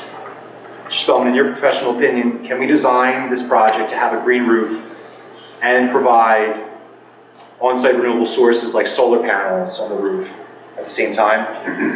No. So, and is that because due to the proposed size of the green roof, there wouldn't be a sufficient amount of space to put solar panels on the roof, correct? That is correct. And due to the size of the other building, second building, there wouldn't be a sufficient amount of space there to put any meaningful solar panels up there to generate power to the building, correct? Correct. So is it your professional opinion that it is not reasonably viable to have on-site renewable sources for this project, considering our provision of the green roof? It is. And in addition to the stormwater management benefits that the green roof would provide to the project, do you have any other opinions to share with council as to why, in your professional opinion, that the green roof is a superior design for the building as opposed to putting solar panels up there? So the project does require stormwater management. There is no other place large enough for BMP, like rain garden installation, with the exception, is that mouse? with the exception of course, this functioning parking lot that the community depends on, and trying to construct the stormwater management BMP in that parking lot would take the parking lot offline for an indeterminate amount of time. Also, a green roof that does provide some energy conservation considerations. It has a cooling effect in the summertime. It reduces the heat island effect, and also reducing air conditioning costs. In the winter, it provides some insulation value, reducing heating costs. And then, of course, getting back to comparing what, a bed in the parking lot, that would be very energy intensive to construct that. Removing the material, the heavy equipment required to remove the material, trucks to haul the material off, trucks to haul the new stone and pipe in, heavy equipment to put that stone and pipe in. Oh, and the very energy intensive operation of manufacture, transport, and placement of asphalt. And you testified, but I just want to make sure it's clear that there would be no way for us to reasonably estimate how long the parking lot would be non-operational to put a basin subsurface, correct? Correct. Now, Mr. Spellman, section 504.1C1 of the borough's code says properties may include more than one principal building on a lot when approved by conditional use. You're familiar that we are providing more than one principal building largely due to the provision of the courtyard and the preservation of the get building, is that correct? Correct. Okay. And subsection 3 of that code section sets forth the standards for approval by conditional use when more than one principal building is proposed. Are the principal buildings, it says, all principal buildings must be of a type allowed in the 5A district and shall meet all frontage requirements for the applicable building type and zoning district. Do we comply with that?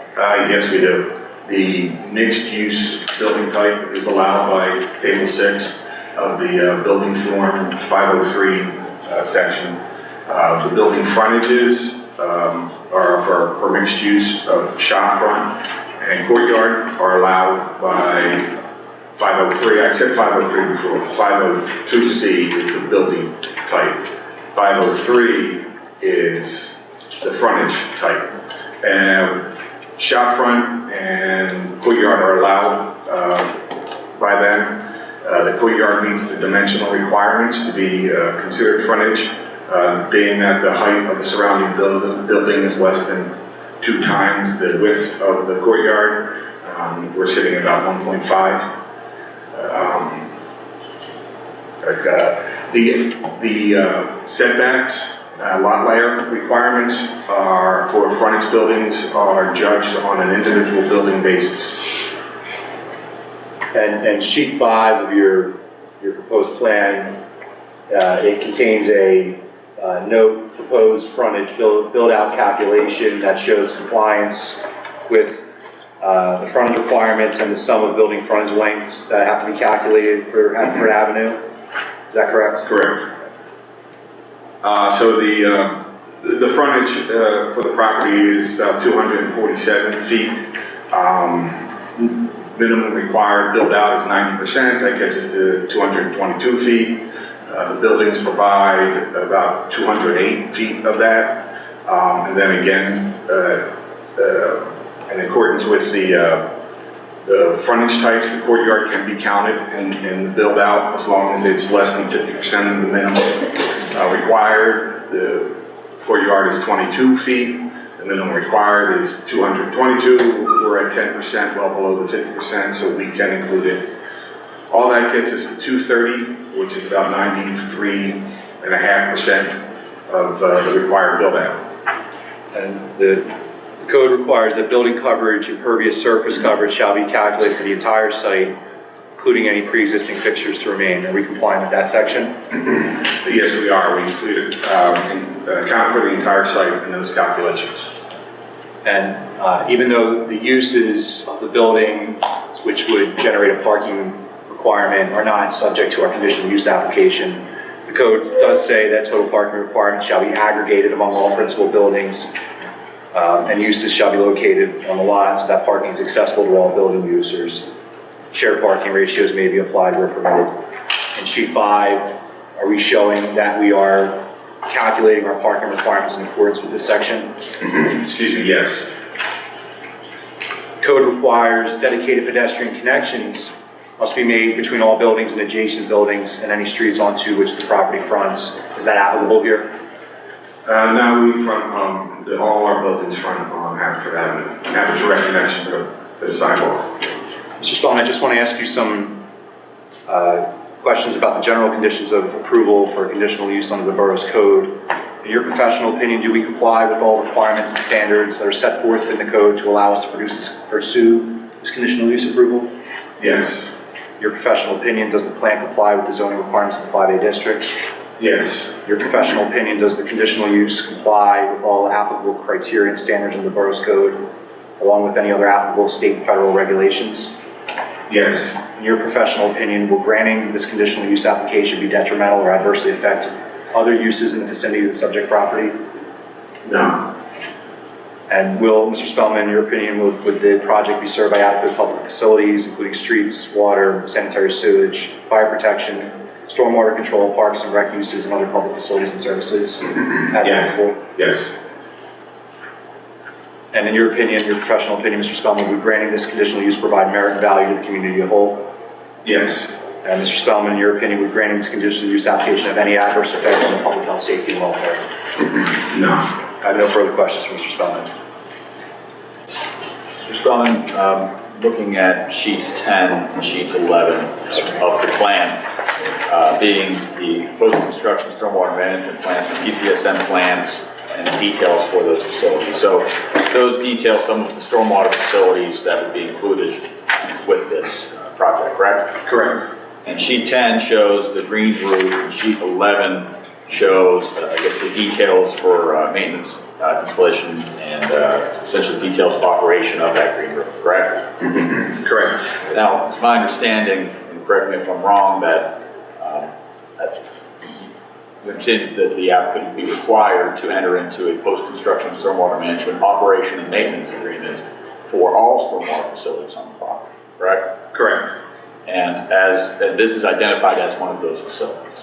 Correct. So, just like any other development, the applicant would have to maintain this green roof as they would a basin or swale or any other stormwater facility. Correct. And you understand that it's the borough's position, as it is with most municipalities, that failure to maintain in perpetuity, as long as that in existence of this development, failure to maintain or fulfill the obligations of the plans would allow the borough to come in to do the work necessary to keep it operational and then leave the property for the cost of that operation. Yes, understood. So that would apply in this situation as well to the green roof. Correct. Looking at the green roof on sheet 10, see the balconies noted, the elevator, the access hatch, and obviously the majority of the green roof. Has it been planned out where the HVAC and mechanical facilities are going to be for the building? Excuse me. Yes, those rectangles that are colored green would be the HVAC. They'll sit on some a dunnage kind of platform elevated above the green roof, so there would be media underneath them. The squares that are colored yellow are actually the access paths. The reason they're not green is they're not included because they could not have any media, any useful media underneath them.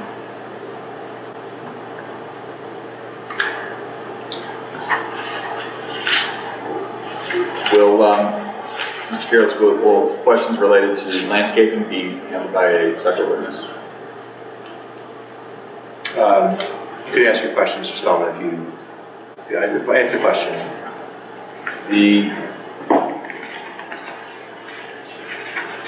Is there a landscaping plan that's also included with this plan? Yeah, so you go to sheet 14 is where it starts, and then 14, 15, 16, and 17 are the landscape and lighting plans. And I think it's further questions that would probably be better directed to Mr. Rubin related to some landscaping situations after we have the foundational testimony put in. The electrical vehicle charging stations, 13 are being proposed at this time? Correct. Is that more than what is required under the code, or is that what you believe the code requires based upon the either or most of options? Right. So based on my interpretation, I would say 13 is what it's requiring. The question comes in, the zoning code doesn't exactly define required parking. The Saldo does. Saldo specifically says it's the table 7 standards before any sharing or credits are applied. So that is the same standard I used for applying the zoning 25% to come up with the 13. So the 13 is based upon 25%, not the double required on the saldo? Correct. So the saldo under their definition would get us to 5, or double would be 10, and 25%, again, using the same number. The 49.2 is what the table 7 standards calculate out to be. Using that number gets us to 12.3, rounds up to 13. I have no other questions, so I'll turn it over to council for questions at this time. I have one. Thank you, Mr. Stallman. You've demonstrated the stormwater, so I guess my question is really not necessarily pertinent to conditional use, but I'm just curious, looking at page 15 of 17, L9. Will we be able to see the green roof from Haverford Avenue or other streets? I'm looking at the two landscaping images. None of this on, Is that, none of this is green roof. No. that's not green roof, that's No, no, That you is would only the not, green you would roof not be fencing. able to see the green roof from any street point. from it, okay. It's, Thank you. it's, I mean, it's lower, there's, and Nancy can testify to the parapet around the area. It's set back off the edge 5 feet, and it really is only a foot or two above the roof. So it's not sticky, it would not be trees sticking up.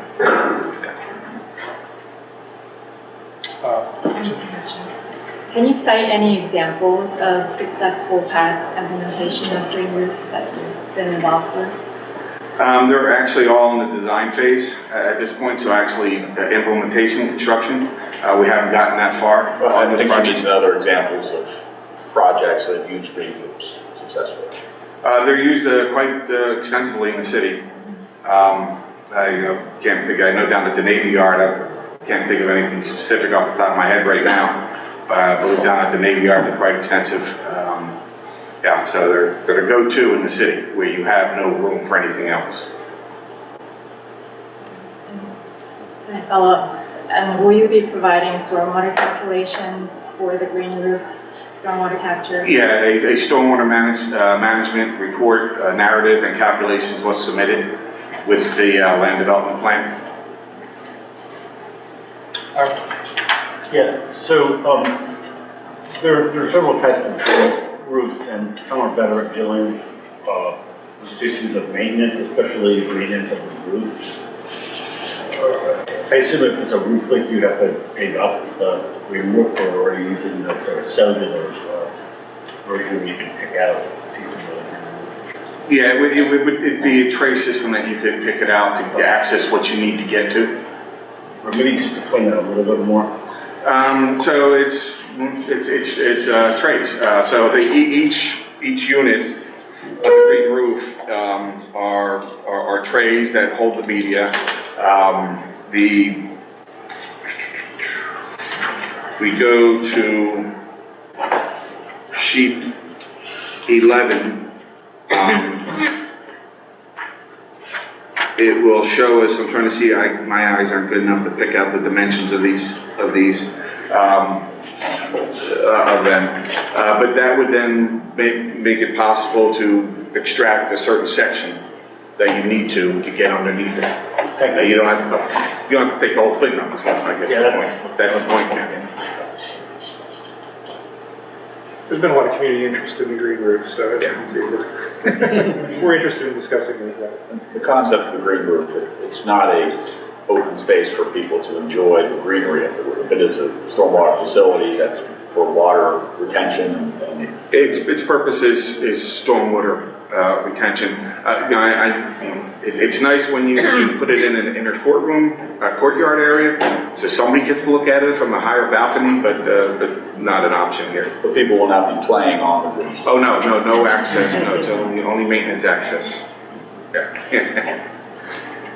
And so the energy savings that you get is just sort of a add-on bonus? It's just a byproduct of how it's constructed. You have this 8 inches of soil sitting on top of your roof. It's going to help you out with some things. Let's get hand over here. The EV charging spots, is this 13 dedicated spots, or is this 13 dedicated, or 13 charging devices? You know what I mean? Like, are there 13 separate poles, or is one charger serving 2 spots, or something like that? Or how is it going to be configured? We don't have those details from the MEP yet, but I assume there will be poles, whether it's a bipole or one pole with 2 chargers on it.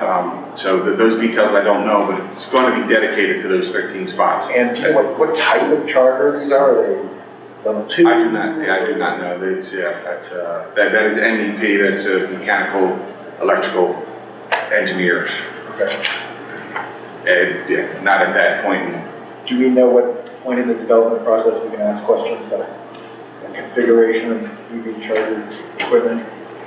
I think it's fair to ask. That's been determined at this point in time, but certainly it would be something that not necessarily has to be determine where it would go for plan approval.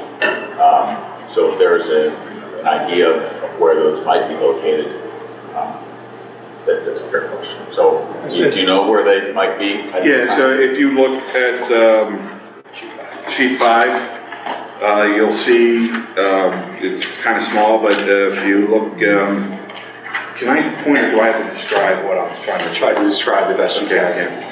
So if you're looking at the parking lot behind the building, the first row being the north row, so you come down to the second row on the west side, those 7 spaces, second row west side, and the 6 spaces on the third row west side, yeah, where you're pointing right now, that is the EV stations. And is there an allocation between the residents and tenants versus the public parking or of those spaces? Yeah, I do not know that. I don't think we have those details yet. Okay. I don't think our code specifies exactly what type of charger to be used either, so. Okay. Jean, did you have I have one more question related to the green roof and one question related to pedestrian connections.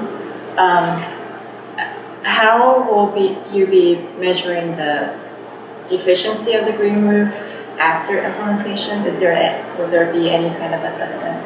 I think it's just regular maintenance and making sure that it is operating as designed. The efficiency from that point is just presumed that it's operating as designed.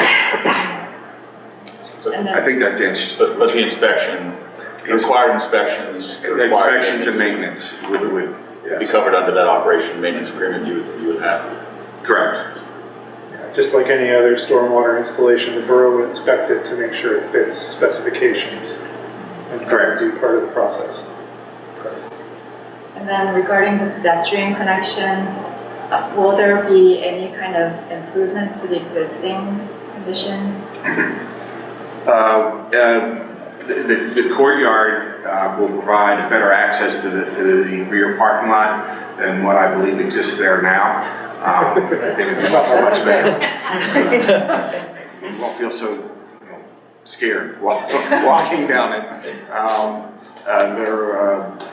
The other sidewalk changes or improvements we'll say is 88 ramps across the driveway. When the driveway comes out, make sure that ADA compliant. And Patrick, we're also proposing bicycle parking spaces not only in the rear but also in the front of the post development, correct? Correct. So part of the parking requirements is bicycle parking, both short-term and long-term. That's the table on sheet 5 in the upper left corner. You'll see the two parking tables. One is vehicle, the other one is bicycle. Bicycle breaks it down into short-term and long-term. Short-term is spread out along Haverford Avenue and the driveway towards Station Circle. Long-term is in the building, the lower left corner of the building. It would be a bicycle shed, And just for the record, the bicycle parking that we're providing, 45 long-term bike spaces and 8 short-term bicycle spaces. Just an extraordinary amount of bikes. And that's not taking away any parking, right? Correct. All right. I did have a question, and I think when I heard about the green roof, I assumed that it would cover both roofs or all of the project roofs. So right now, the roof for the smaller building, that's just there's no. What is anticipated for that roof? Is there any? It is a smaller roof. There's not a lot of opportunity to put a green roof on. With mechanical equipment, my understanding of the way the mansard roof is constructed, so it reduces the area. And by the time you're done having your perimeter, there's just not much left to provide anything meaningful. And Council President Bush, we will be showing the renderings, including the mansard roof with the stackability, so you can better illustrate that on through the testimony of our architects. Thanks. I mean, I was more interested in the viability of solar electricity on that roof. So can you speak again to why, since there's no green roof on that structure, why solar panels would not be viable? Excuse me, again, it's just not a large enough area to provide enough energy for the building. It would not run the building. I mean, when I look at that code, I don't see that it has to run the entire building. It merely says, it shall be provided if those systems are viable. Your position is that that means that the whole building has to be run by the solar panel according to that? It would, yeah, it would have to provide some reasonable amount of energy to make it worthwhile for the building. Is what way I would interpret it.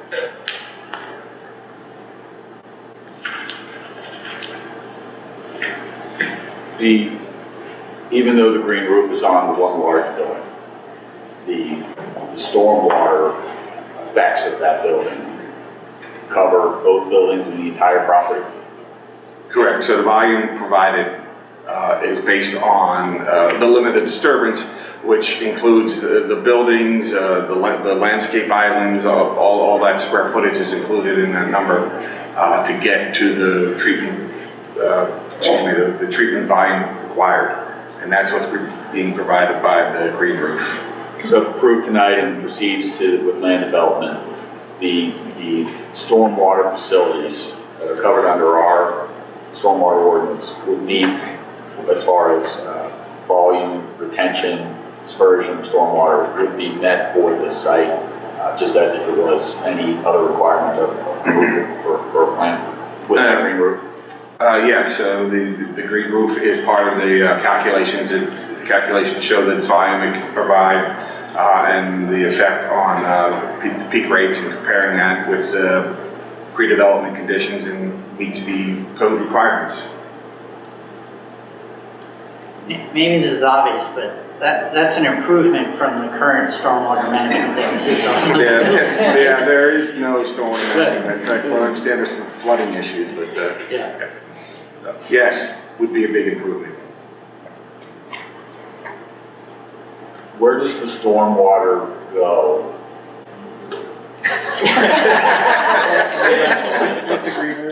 Does it stay in the green roof? So the absorptive capacity of the growth media would hold on to a volume of water. Now, water would then would either evaporate out or go out through evapotranspiration through the plant material.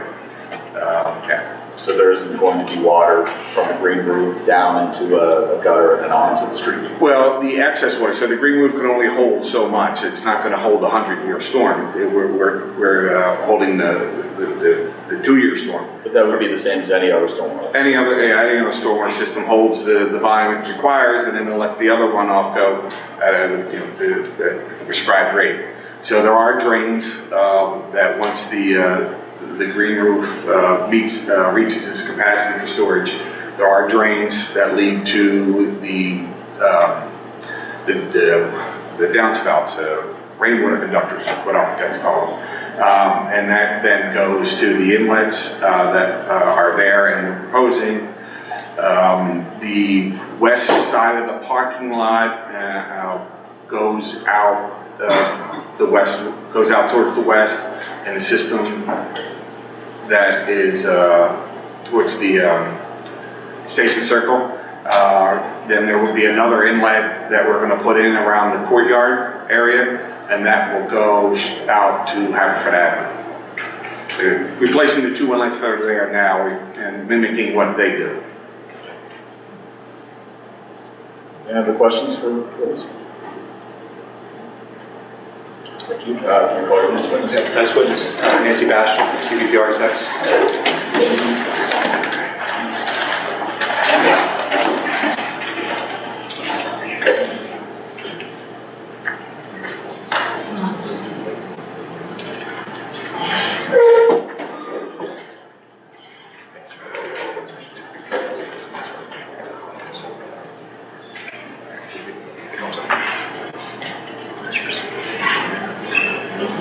Ms. Bastian, having been sworn in, could you describe to council what you do for a living?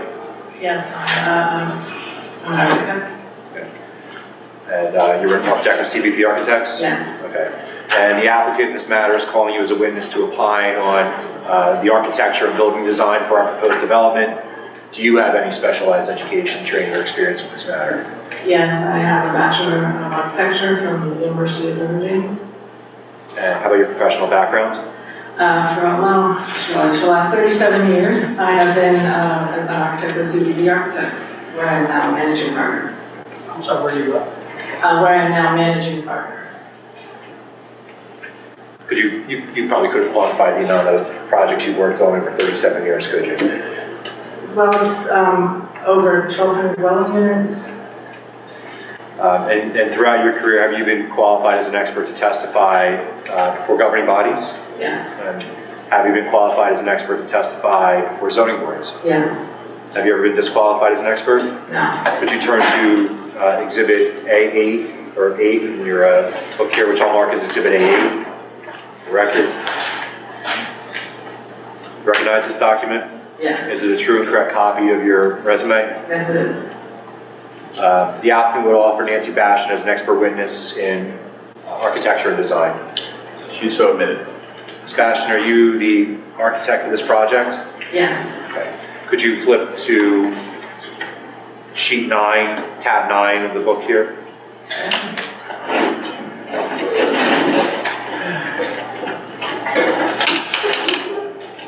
And for the record, Exhibit 9 has sheets A01, A02, A03, A04, A05, A06, and A07 and A08.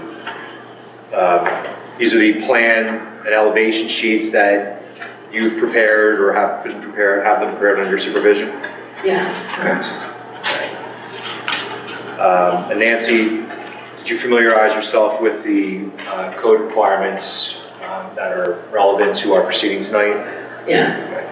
Section 500-301C7B contains a requirement in order to achieve our conditional use approval for the height of the buildings that, quote, for buildings including 6 or more units, we have to include a minimum of 10% of residential units on the lot that are 550 square feet or smaller, calculated by multiplying the total number of the residential units by 10%. This product is the calculation of a whole number. The applicant shall round up to the nearest whole number. Could I have you refer to sheets A03 and A04 in this packet? Yes. Do these sheets show that we comply with providing the 3 required 550 square foot units? Yes, they do. And that's because we're proposing 25 units in the larger building, multiplied by 10, 2.5 rounded up to 3? Yes. Okay. And it looks like we're proposing 2 550 square foot units on the 2nd floor and 1 550 square foot unit or smaller on the 3rd floor plan? Correct. And we're not required under the code to provide that size units in the 2nd building because we don't have 6 units, correct? That's correct. Okay. And did you hear Mr. Spellman's testimony tonight regarding the green roof? Yes.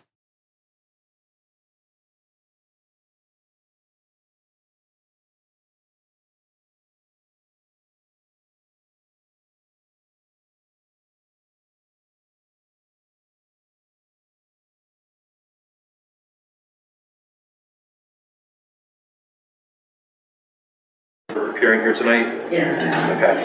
Could you look at tab 10, which I'll mark as Exhibit A10 for the record, A10 for the record.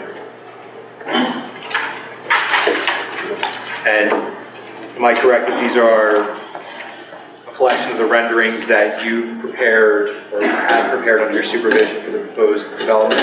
Yes, they are.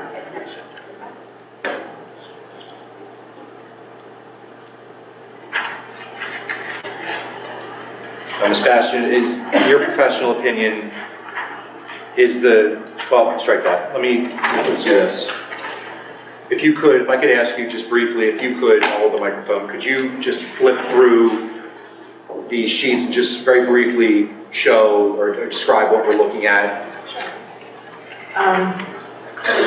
So 601, that first rendering, is looking at our new proposed 3-story building. On the left side of that rendering, you see that courtyard that we are creating to connect to the parking at the rear.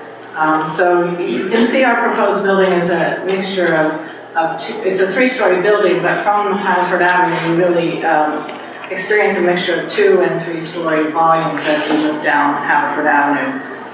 So that's H.01. As we move through the renderings, this first rendering has no trees and no greenery there, so you can really just see the building in its completeness without being hidden by any greenery. But the second, H.01.1, shows the building, this same perspective view with the trees. So those are the existing street trees along Haverford Avenue.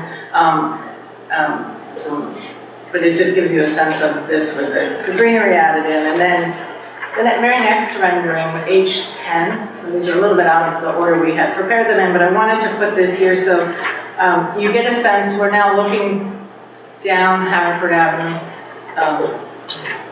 H10. Sorry. Sorry. So that's Did I skip one? no, you're fine. These are the renderings that will be submitted. So it's H10 is looking towards Station Circle, and you can see our proposed building on the left. Right at the corner there, that's the Revivals building. That's the existing building on the left-hand side. Directly after that, you'll see our proposed 3-story building, the Get Cafe next to it, and then our larger building as it goes down Haverford Avenue. But this is really to put it in the context of what's across from us is a mix of 2- and 3-story buildings as well. So, you know, we really believe that. And we have worked long and hard with the folks at the Planning Commission and the Harb to get to this point where we're very comfortable with the scale and massing of this building and it fitting in well with Haverford Avenue and Arbor. Next sheet is H.031. Yes, so H.03.1 gives you a view of the proposed addition onto the Get Cafe building, and here is where you see those mansard roof, sort of bookending that building. And the other thing we were really trying to achieve here is we're hoping that the intention is that these do not feel that it was all the same development, that we recognize this is a large parcel and we do not want it to feel in any way monolithic. So this building has its own completely different character, a different brick material. The mansard is something different, but it also steps back at that 3rd floor, and then we'll have the Get Cafe building next to it. Next sheet is H.04.1 in our exhibit packet. This perspective view is from across the street, and it gives you a bigger sense of the whole breadth of what is being proposed there. And again, what you really can see is the breaking up of that massing as we move along, the varied materials, the terraces that are created at those 3rd floors, which we really see if, you know, that those will really be activated and not a tiny little balcony for someone, but to have a really true terrace to really be able to be filled with plants in this nice weather, and just to bring a lot of energy and activity. H.07. And this one is looking, we're now down to the west and looking back. So you see the Philosophy building there. You see our proposed building starting directly adjacent to that. And H.07.1 is the same rendering, just with the trees. Correct. And the point of pulling the trees away is not to say we're moving the trees, it's just to show the trees not interfering with your perspective of the proposed buildings, correct? Correct. And I believe that the next to last one, which is the rear of the building from the parking lot, looking back at the building, that what you see at the corner there is the entry into the apartment. And then again, connecting through to the courtyard.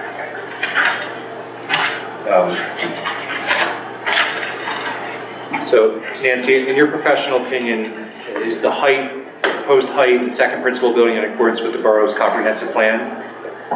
Yes, I really think it is, and what we really hope here is that, you know, we're taking those 1-story buildings that are just retail and taking them offline and replacing them with 3-story buildings, so we're having a mixed-use building where we will have much better commercial, but also really important residential above that. And to be able to bring, I mean, what our feeling is that really speaks to the comprehensive plan of being able to bring to this site, a mix of uses, much more dynamic energy here, and it really is going to be an incredibly green building.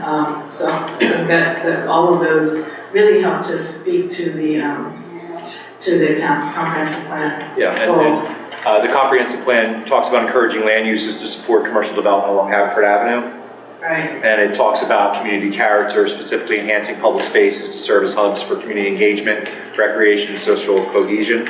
And the courtyard, we really think is going to help achieve that, and it's going to replace a 4-foot walkway. And the comprehensive plan talks about protection of historic properties. Right, and I think that what we're really going to have fun with is to bring that cafe back to life and to have that fronting on the courtyard as well. There's just an incredible opportunity there for that really important building for our group. And the comprehensive plan also speaks to supporting a lively downtown with commercial uses. Yes, and these retail spaces are obviously going to be so improved over what's currently there. And the comprehensive plan talks about supporting circulation with bicycle infrastructure. And there'll be plenty of that. Yes. Yes.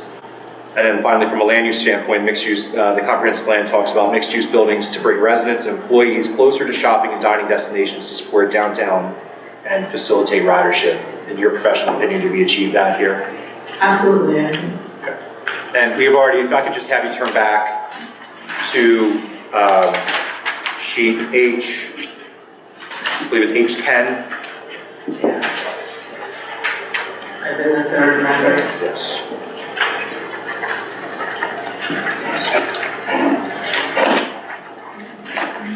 Now this is you've been testified, this is a view looking, I believe it's east on Haverford Avenue, it's just down the corner of North Narberth Avenue. Yeah, Or, we're looking west. Oh, it's looking west, okay. And so in your professional opinion and utilizing this as necessary, is the proposed height and second building harmonious and appropriate design, character, and appearance with the existing or intended character and quality of the development and vicinity of the subject property with the physical characteristics of the subject property? Yes, I really think it is. And just quickly, Ms. Bastian, I'd just like to ask your opinion.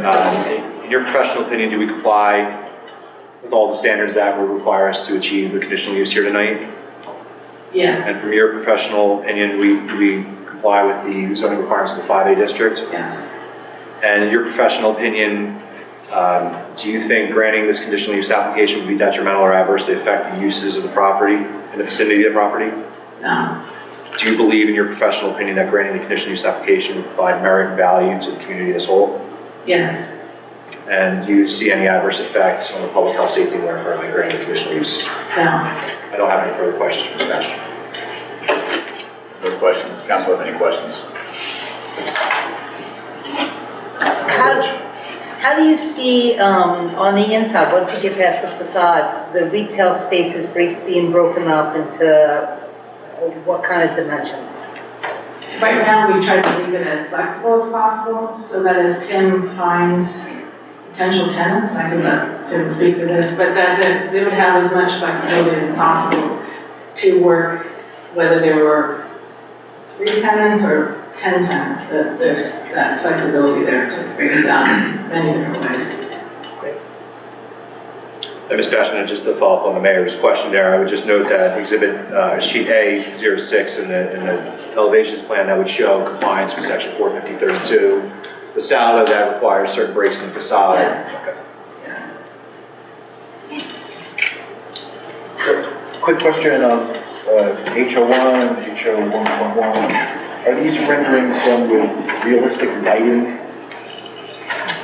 Like I noticed some of these shadows are pointing south. What time of day would that happen? That you get that kind of lighting? It is supposed to be done with very realistic, it's set up in a model that's taking all So the it knows what coordinates. direction? Yes, absolutely. Okay, so presumably at some time of day we would see the sun illuminating these structures like that. That's the premise here? Yes. Okay, good. I'm guessing this isn't the afternoon, right? That would be late afternoon. I just have one question about the courtyard. Yes. Somebody who has to either walk through that ridiculously narrow walkway or walk into the street, into the road, and Yes. get off the train. I love the idea of the courtyard, but I'm a little curious, you know, you have tables there too. How much, is it wide enough to, you know, allow for passageway to the courtyard if somebody, say, with a double stroller or wheelchair, or, you know, it kind of looks almost like it's completely filled up with those tables and chairs. Right, and it is wide enough, it's 22 feet and some inches wide, so I think that's a bit misleading. And if that was a restaurant there on the right, I think they're gonna have an area that they can be set up in, but there will have to be clean passage, and comfortable passage for people. And you and the entire team have appeared before the Narberth Planning Commission more than once, correct? Yes. And is it fair to say that the Narberth Planning Commission was interested in the design of the building? Yes, they were. And without getting into any sort of specifics, but at a high level, kind of general, what was some of the goals that they had in terms of the feedback they had provided? They're actually incredibly helpful in just providing really good design feedback and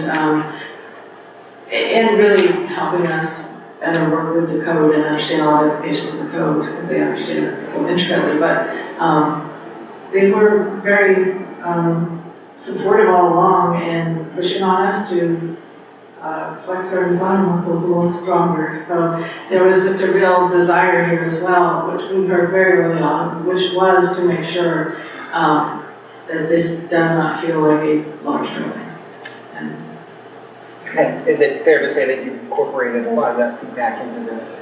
I think it's very fair to say that. Yes.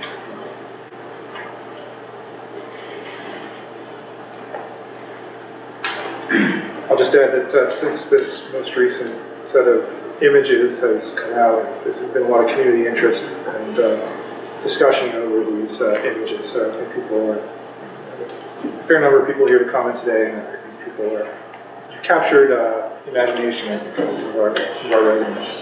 So. Any other questions for this witness? Seeing no more questions,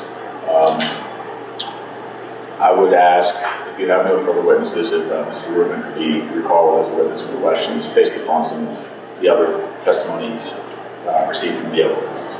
Sure.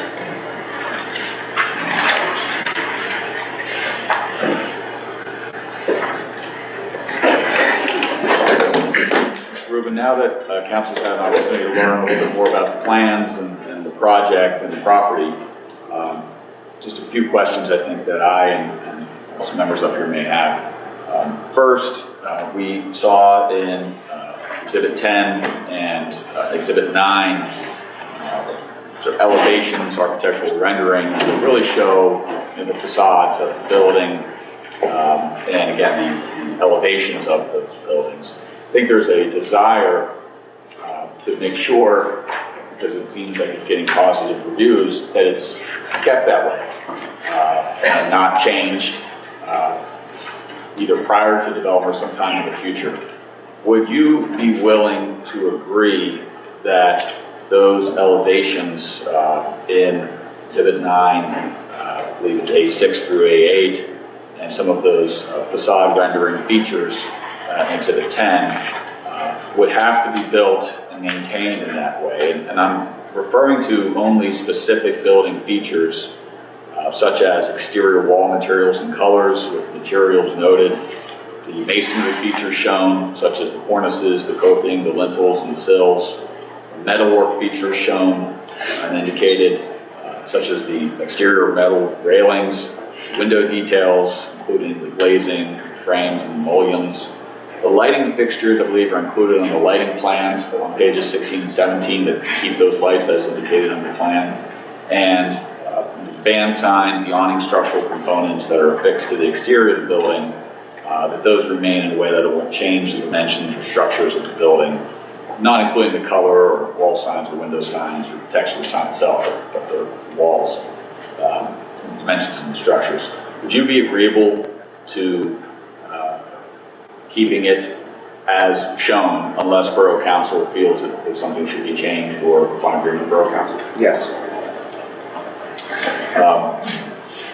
And I've also noticed that there is landscaping plans show trees and plants that you're proposing, but I don't believe you've gotten a chance to consult with the Narberth Shade Tree Commission at this point in time.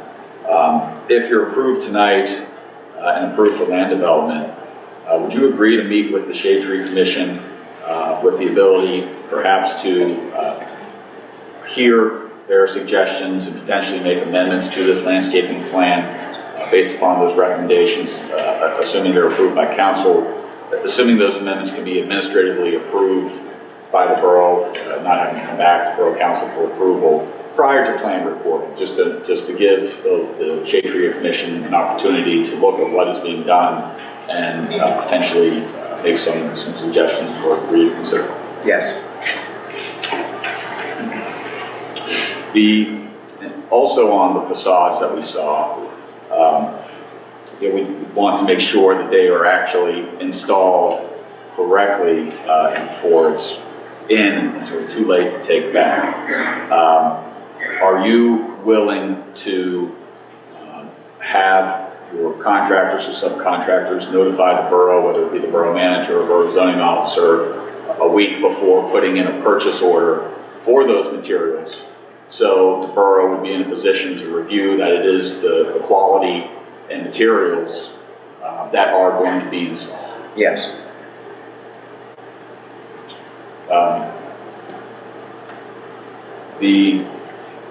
There was some prior testimony related to certifications that would be provided from McGrann Associates related to making sure that the project complies with the 2021 International Energy Conservation Code Pennsylvania standards.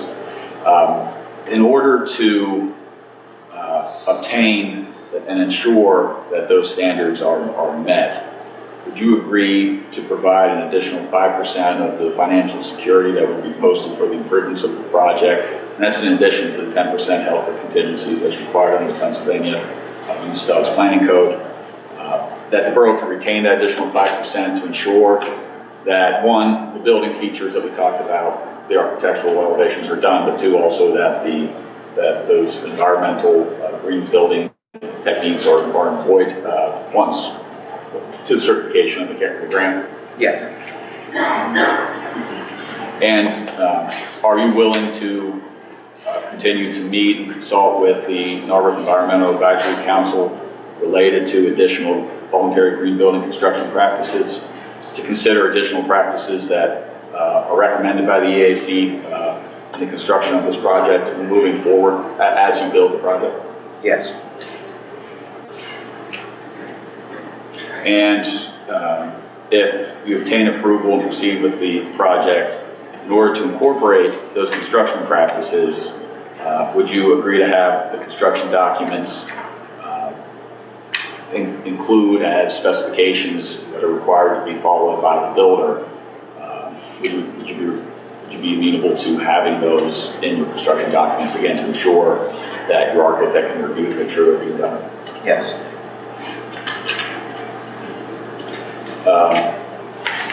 It seemed like there's a lot of interest in the public plaza area. And we're not at the land development project yet, level yet.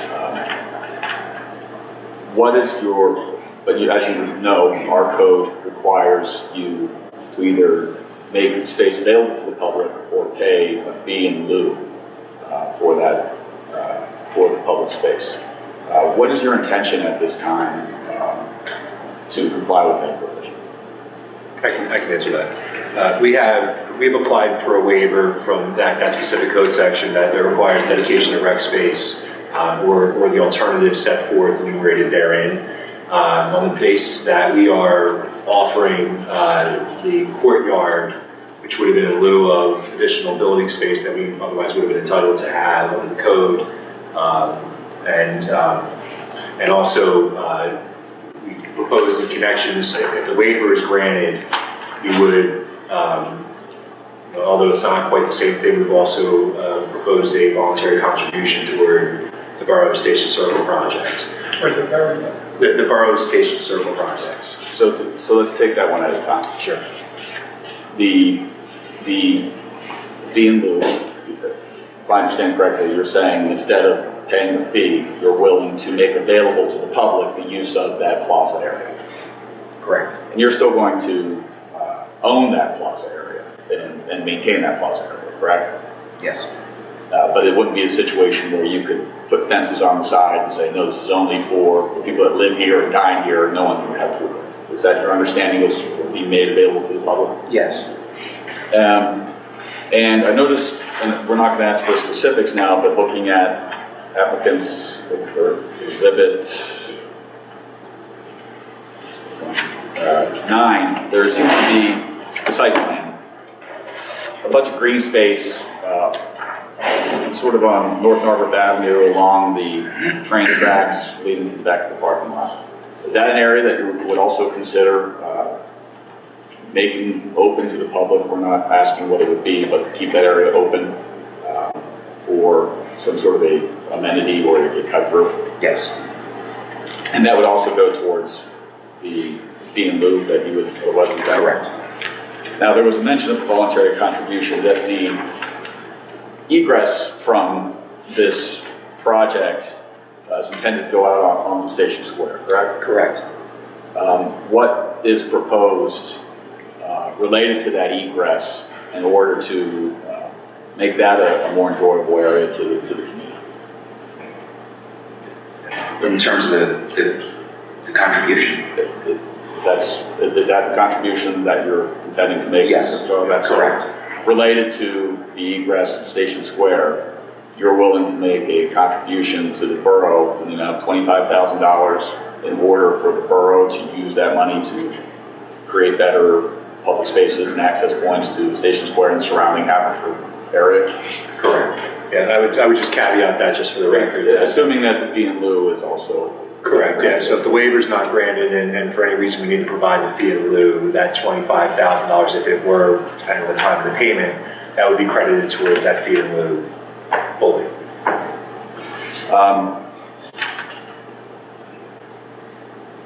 There was some testimony at the hearing, the requirement for the conditional uses to ensure that the site is served by adequate public facilities and public services.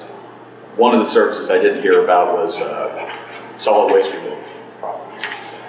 Currently, the borough maintains dumpsters in that area that's serviced by the borough for hauling. Would you agree that the borough would have the ability to have the applicant subject to a license agreement? By that I mean you wouldn't be able to pull a license agreement for us later, but at the same time we couldn't hold up your development by not entering into a license agreement that would allow the borough to continue to do waste hauling from that property for the adjacent properties, 226 Haverford, 222 Haverford Avenue, your property and the other properties you own on that site, subject to reasonable conditions and indemnification from our use of that property. Yes.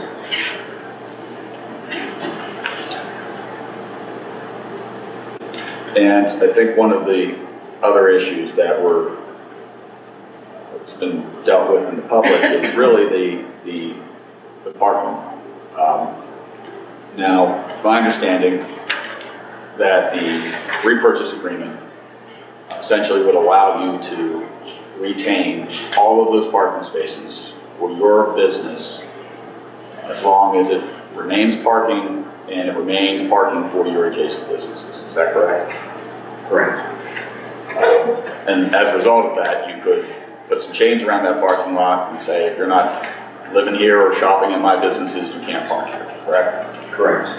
But it's my understanding that you've discussed making some of those spaces available for the public use. Is that correct? Correct. So even though you would own the lot, you would agree to, as a condition of approval, to make how many spaces available to the public? 23. So that would be available for parking for the rest of the downtown businesses, not just your property. Correct.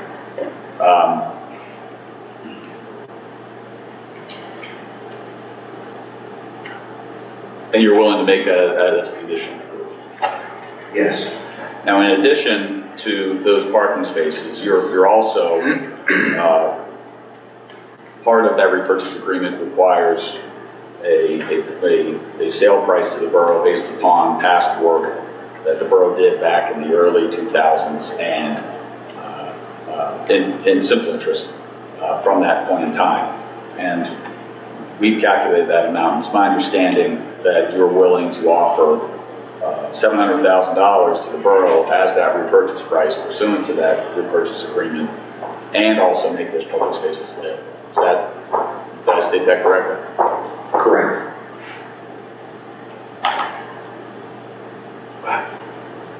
One of the items of discussion is what is the intention of keeping, how do we keep those spaces that are not dedicated but made available to the public, accessible, not long-term parking? And right now those parking spaces are metered.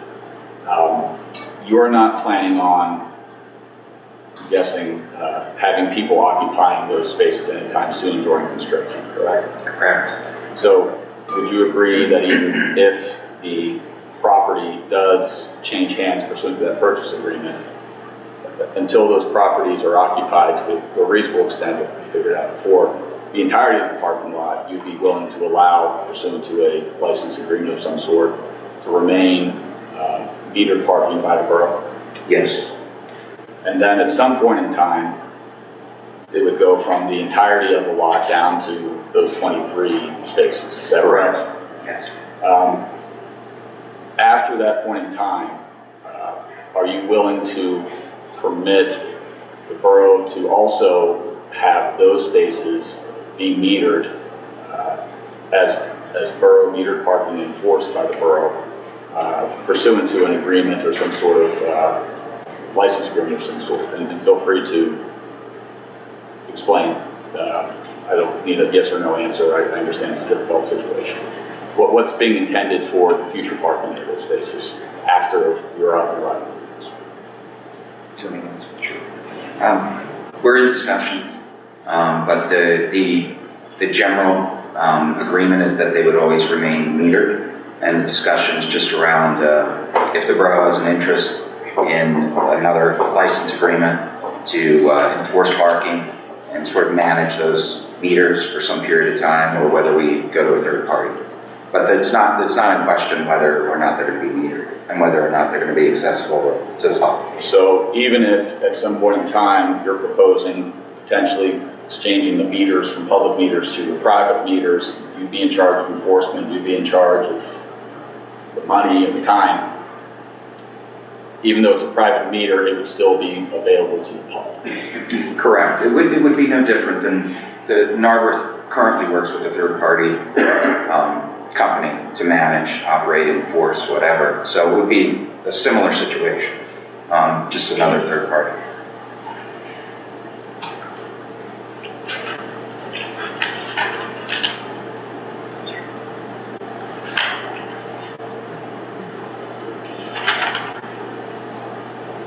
I have no other questions. I'll turn it over to the council to see if the council has any follow-up questions based upon what Mr. Rubin was able to testify to as the owner in light of the additional testimony received from the other witnesses. Mr. Welcome, I'm sorry, could I just add one piece of clarification for the record? This is fairly obvious, but I'd just like to make sure that any agreed upon conditions that we are stating that we would agree to here is obviously conditioned on land development approval. Obviously the project and the construction being constructed. So I just want to make sure the record's clear on that point. Correct. I think there's an assumption that if you're moving forward with a plan, you still have to obtain land development approval for the plan. Didn't stick to your situation, so I just want to make sure it's clear.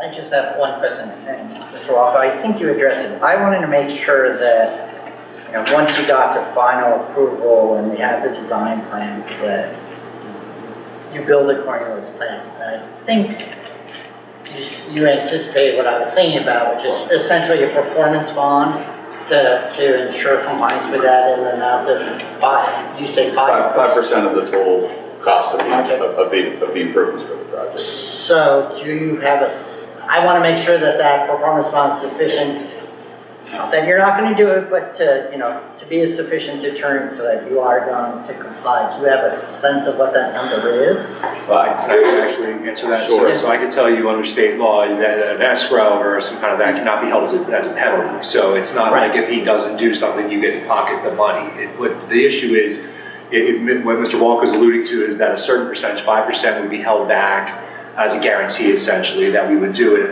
and the borough would not release that money back to us as our LOC or financial security is drawn down from the project until the borough certifies that we've done what we said we were going to do. And any changes, what we agreed to is any changes for what the list of Mr. Walker read into the record, we would, if there were proposed changes for those, we would have to come back to council for approval of those elements of the facade.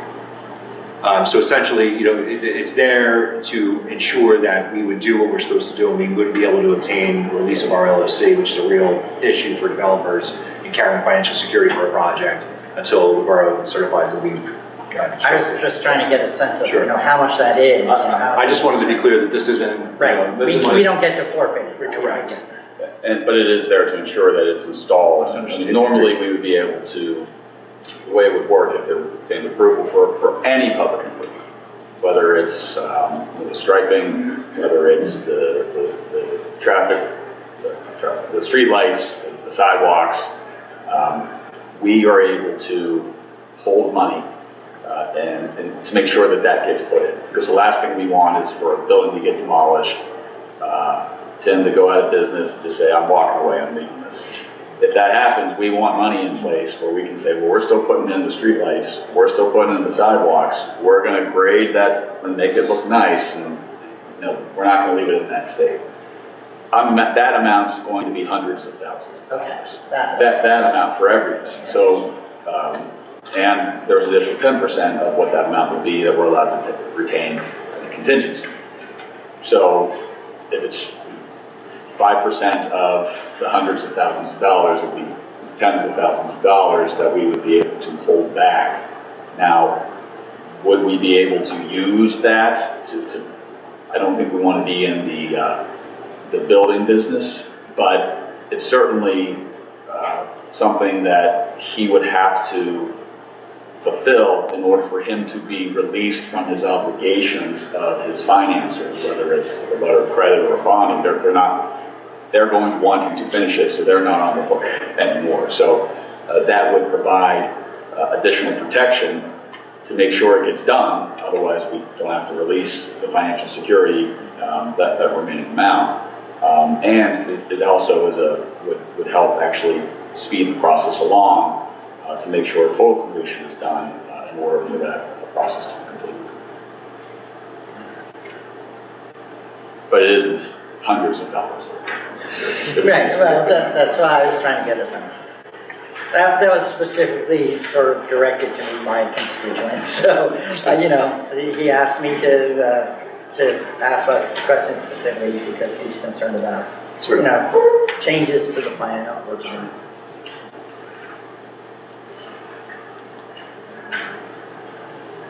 I think that the community does have concern based on the unfinished construction that is currently in progress on Haverford Avenue. There's been all kinds of delays and issues on your end. The community obviously can see the end result. We want to make sure that, we hear a lot from community members that they want to make sure that this project is not affected in the same way. So we're looking at conditions that might apply there. I think, would you agree that your contract with your general contractor would provide for a reasonable length of time to complete the project? Yes.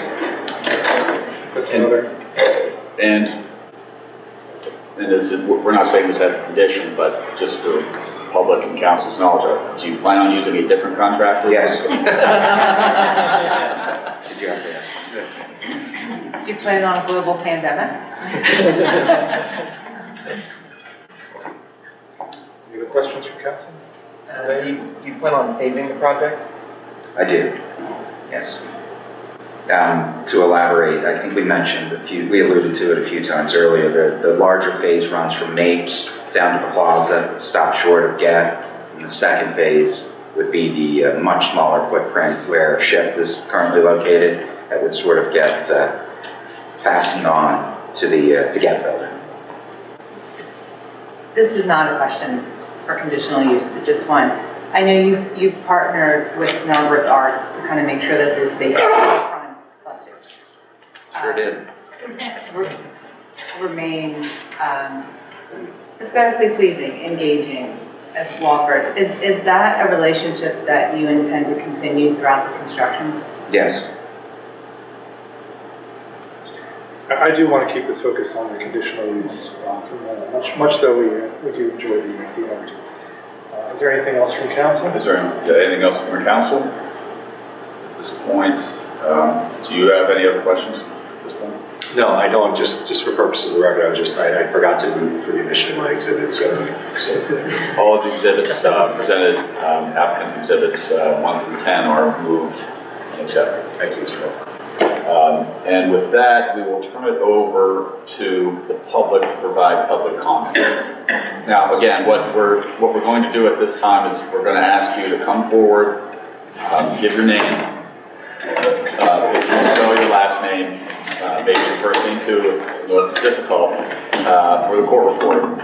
And if you have questions that you would like to be answered, please direct them at council, and if council feels appropriate and on point, we will have an opportunity to ask those questions of the witnesses, or obviously the applicant has the ability to answer as well. But again, this is asking questions or providing comment. Provide just comment, you don't have to ask a question. To council, again, keep in mind that we're trying to keep questions related or comments related to the conditional use hearing. There will be another time, if it's approved, to provide comment on the plan itself and the land development plan. So with that, I think we'll just go through the rows, and luckily we have a hand up on the first row already. Use the mic, please, officer. Thank you. I will be brief. Your name? My name is Emily Stewart, S-T-E-W-A-R-T, spelled the right way. I just want to make a quick comment. I'm Emily Stewart. I'm the coordinator for Narberth Public Art. As Cindy alluded to, I've been working with artists to coordinate public art installations in the vacant buildings. So I've had access to the existing buildings that will be, some of which will be demolished. I want to speak to the condition that they're in. I spend a lot of time with artists inside these buildings, and they are in very dire condition. So I think Tim glossed over they're in varying conditions, and some of them are very, very bad. That being said, I think Narberth prides itself on its history, its quirky charm. We love where we came from. We love all our old buildings. And so it's always a balance between how we preserve the old and we step forward into the new. And I just want to show my support for this project. I've seen the developer and the design team take input from the community, from HARB, from the council, make adjustments to the design, and really go through multiple iterations trying to meet the demands and the needs of this community. I also see not only updated buildings in our future that aren't leaky and don't have rats and asbestos and mold, all of that is wonderful. But I also see some awesome new assets for our community, bike parking and green roofs, and really leading the way in sustainable construction and operation. And so I just want to say that I grieve the things that are lost. I think we all do. But I also see a bright future for Narberth, and we are a collection of people. We are not a community of buildings. We're people. So in the end, no matter what is built and what it looks like, and I know that it'll be beautiful, but we're all here as a community together, and I just want to speak for that and to say thank you to everyone that's participated in this long process. I'm excited to see what happens. Thank you.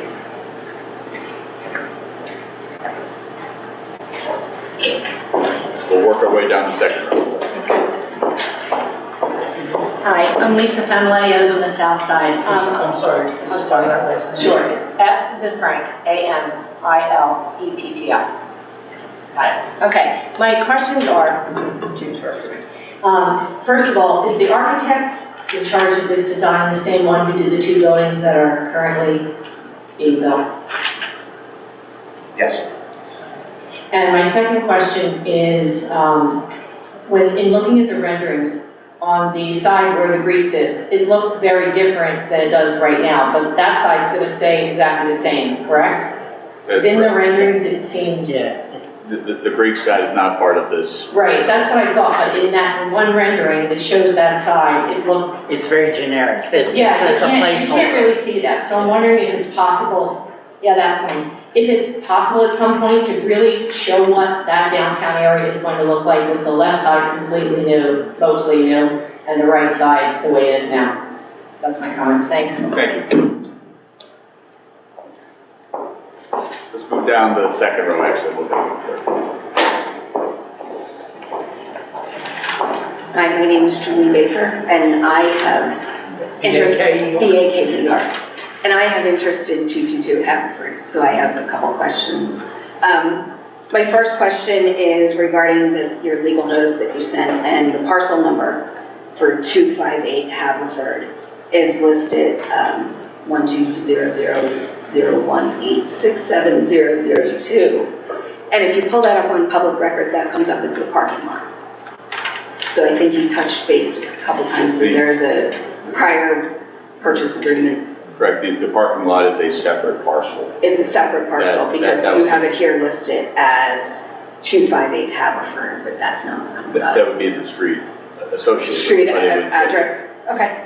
But that is the parking lot parcel that's part of the project. Okay, and then I have a question about the stormwater discharge from the green roof, or I love the green roof. You said it's going to discharge to the west side, and previously stated that the buildings all get water underneath. We're trying to avoid that on our end. So if there's extra stormwater runoff and it's being discharged to the west, how does that kind of protect us with the two existing buildings that are remaining? Mr. Stone, would you be able to testify how the stormwater works with the remaining buildings on the block, if you would mind coming up?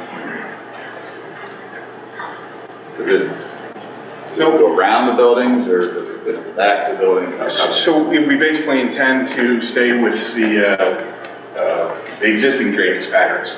So right now, the west side of this goes to the inlet that's on the west side of the parking lot, and that goes out towards Station. There is an inlet on the east side of the parking lot, more east, I should say, on the east side.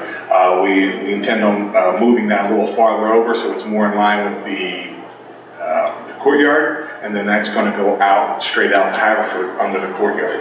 And that's not what it does now? It does do that now, it's a bit more fluted. And we're not exactly sure how it's going, but somehow those two inlets come together underneath one of the buildings, or not the two inlets, the one inlet to the east comes under together with the buildings and goes out towards Haverford. So we're going to make that a more direct. Would there be less coming out now because of the green roof than there is currently? Meaning yeah, part of the green roof is to provide some storage capacity. That water treatment volume that I was talking about earlier, that volume would be removed from the runoff. So there would be less going in those inlets, runoff patterns towards the west property. Towards the west property and also towards Haverford Avenue, yes. Is that your question? Thank you. And I have one other question regarding the parking lot. There's 25 units proposed for residential. How many dedicated parking spots, if you say there's 2 cars per apartment, which could potentially be 50 extra cars, how many allotted spaces will be in the lot, and is that lot going to be torn up at all? So the question I see is how many, after the 25 spaces, how many spaces are left out? 23. You mean after the 23? After the 25. Maybe 28. Okay, of the 28. That's 28. 28. Of the 28 spaces, will they all be residential, or will they be some mixed? We haven't determined. We know for sure that there'll be at least a few that will be dedicated to specific retail tenants. But I don't know if you've attended any of the other public hearings. I think this is the 7th time And I've gone to great lengths to tell people that, you know, this is truly like transit-oriented design. We have the train station there. We have the other 2 buildings across the street that don't have anywhere close to like 2 parking spots per unit. We're screening people with the hopes that they're bought into this transit-oriented lifestyle, and that we're not a fit for someone that you described that has 2 cars per unit. They're just not a fit. And then is that parking lot going to be disturbed at all? You know, Well, there'll be no digging into the park. Okay. Assuming the green roof is good. Right. Thank you. And if there was not enough parking, who does that impact more than? This guy. Why is that? Well, I mean, obviously, if the parking doesn't work for the residential tenants, then there's either less demand, clearly, for the units and less rent for the units, and much more risk for Borough. Second row, down. Let's go to the third row. We'll start again with the tight right.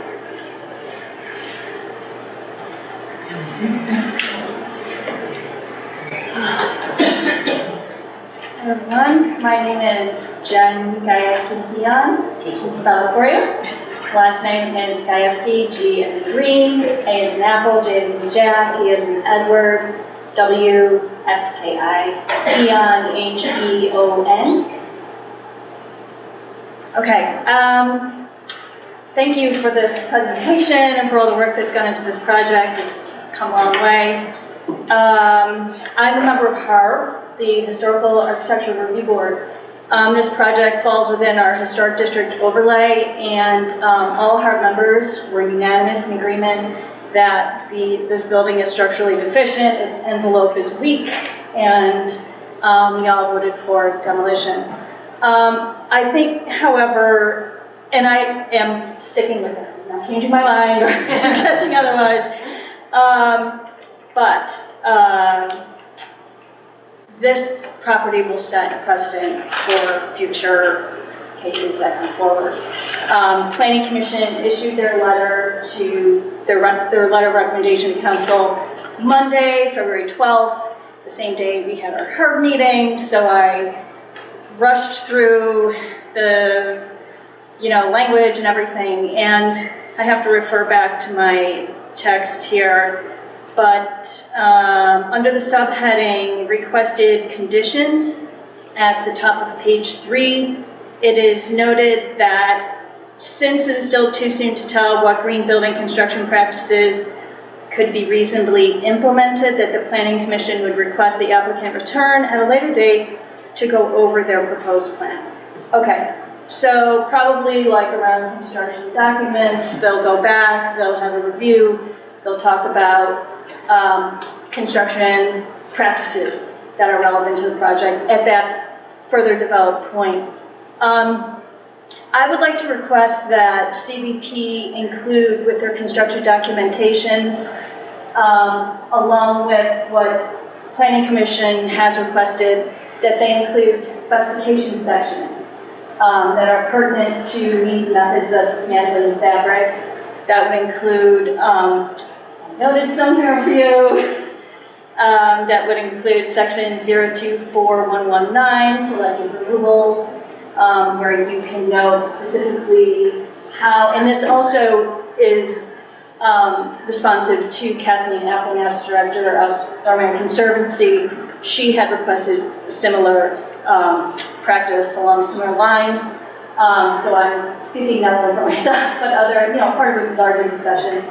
So that specification section, you have section 017419, construction waste management and disposal. You have section 013500, historic treatment procedures, which is also sometimes titled special project procedures, where you get into the specifics of what you're proposing, what could be salvaged, how you will dismantle existing structure, et cetera, et cetera. I think that if we could if HARB could piggyback with Planning Commission on that return to HARB and let's talk specifications, I think that would give this property the the sensitivity in the treatment of demolition that is warranted by a historic district ordinance. Thank you. Now, we did talk about construction documents related to incorporating green building construction practices. Does that include related to demolition of the buildings as well? Generally? And you're willing to have certain specifications in the contract documents that address green building practices related to demolition and building? Yes, and at the time when it's appropriate to sort of evaluate these sort of voluntary additional practices. And that's based upon further meetings and stuff. Right. We would agree to the extent that we can implement any of these things that we've discussed before. We would agree to consult with the EAC as we agree with that condition, and let us know and include those in those construction documents and the specifications as you go. Can I just follow up? The specifications book is, for anyone that doesn't know, I'm sure most people know this, but the specifications book, for anyone that doesn't know, is a huge, big book of specifications for every product, every method, means, treatment, glue, nail, everything for a project. And it's like a phone book. It's 1,000 pages. So it's separate from the drawings and documentation. It's something entirely separate. And I think that, while green building and historic preservation share a lot of common ground, I think the historic treatment procedures are probably very relevant. So I would just ask that HARB's review happen as a HARB review, not under the umbrella of EAC or under the umbrella of Planning Commission. Thank you. Thank you. We're going to move down.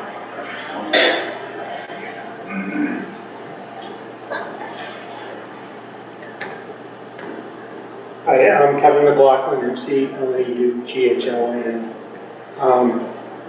It's not so much a question of comments for consideration. This really represents a very significant change in the character of our community, and I think we've been opaque with some of the plans until tonight. We saw some really nice pictures and some plot plans, but trying to weasel them out of the information that's been put out up to this point is really tough. I mean, for working people, retired people in my neighborhood, you look at that stuff and it's got all these numbers and locations, and you can't figure out what the heck they're talking about. They don't say the Maple Store or the Greeks or anything like that. You've got to dig really deep. I think we need to get some of these images that we saw tonight out there on Haverford Avenue for people to look at and comment on. I took a walk through town on Tuesday in the middle of the snowstorm, and maybe it's not the best time, but I gotta say I did not see anything posted that would give anybody a clue about what these plans were until I saw them tonight. I'm very concerned about that. In addition, I'm going to beat a dead horse here, I think, but I'm concerned about the parking density. I mean, we're adding a lot of density, and wishful thinking about the number of cars people have doesn't get you there. I'm sorry to see that there's not additional parking provided, and I even thought I read something about some parking may even shrink a little bit. Certainly does with electric vehicle parking when normal gas-powered cars aren't allowed to park in those spots. So I am concerned about that. And just broadly speaking, I think one of the things that a lot of us long-time residents realize is the foot traffic and the auto traffic that supports our retail stores is already suffering. And I'm not sure that this density improves that. So these are concerns I have. Maybe it's a little premature to vote on this tonight before we've gotten some more sort of informed comment. Thank you. And, Mr. Gazzardo, the plans and all this are currently on the Borough website. They're not made available to the public. It tells you how to get to them, but you got to dig and dig and dig. I wouldn't be averse to, if you guys are okay with it, of posting some of these plans in the windows. Well, and I The think, public can, you know, look at them at their own leisure. to fairly, inform our neighbors, I think we'd be interested to see that. I mean, some of the images tonight were very attractive. Share that. I think we should note, this is the third time we're seeing those plans in public. So there have been, this is not the first time the community has had an opportunity to see and dialogue with that. I do hear there is a project page on the website, which if you're not used to navigating our borough website, it is difficult to kind of navigate that. But there has been, how many public meetings now where we have showed these plans and discussed these? But So in respect, some of my neighbors are just hearing about this like last week. Sure, and I think we could talk about how to subscribe to the class And later. I'll also point out, so we can talk a little briefly about the process. Yeah. This is conditional use, right? So starting next month. It gets momentum. Right, next month, there will be even more opportunity for public input and evaluation. And we're going to, that's when it becomes the land development process. So this is very specific, looking at conditional use tonight, which is a segue to your point into land development.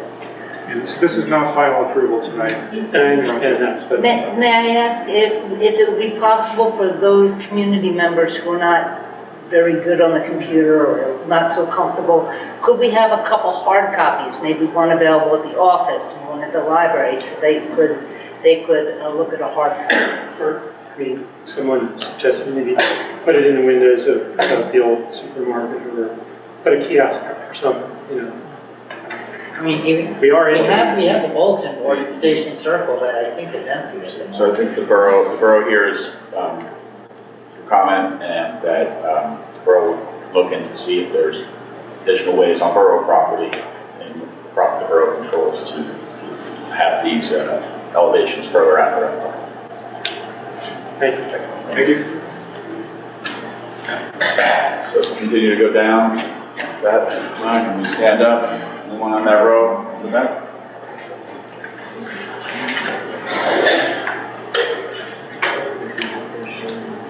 Dennis Brogan, B-R-O-G-A-N, I live on Dudley Avenue, that's block in Narberth. This is a great town, and I'm impressed by all the work that all of you have done, including the work by Mr. Rubin.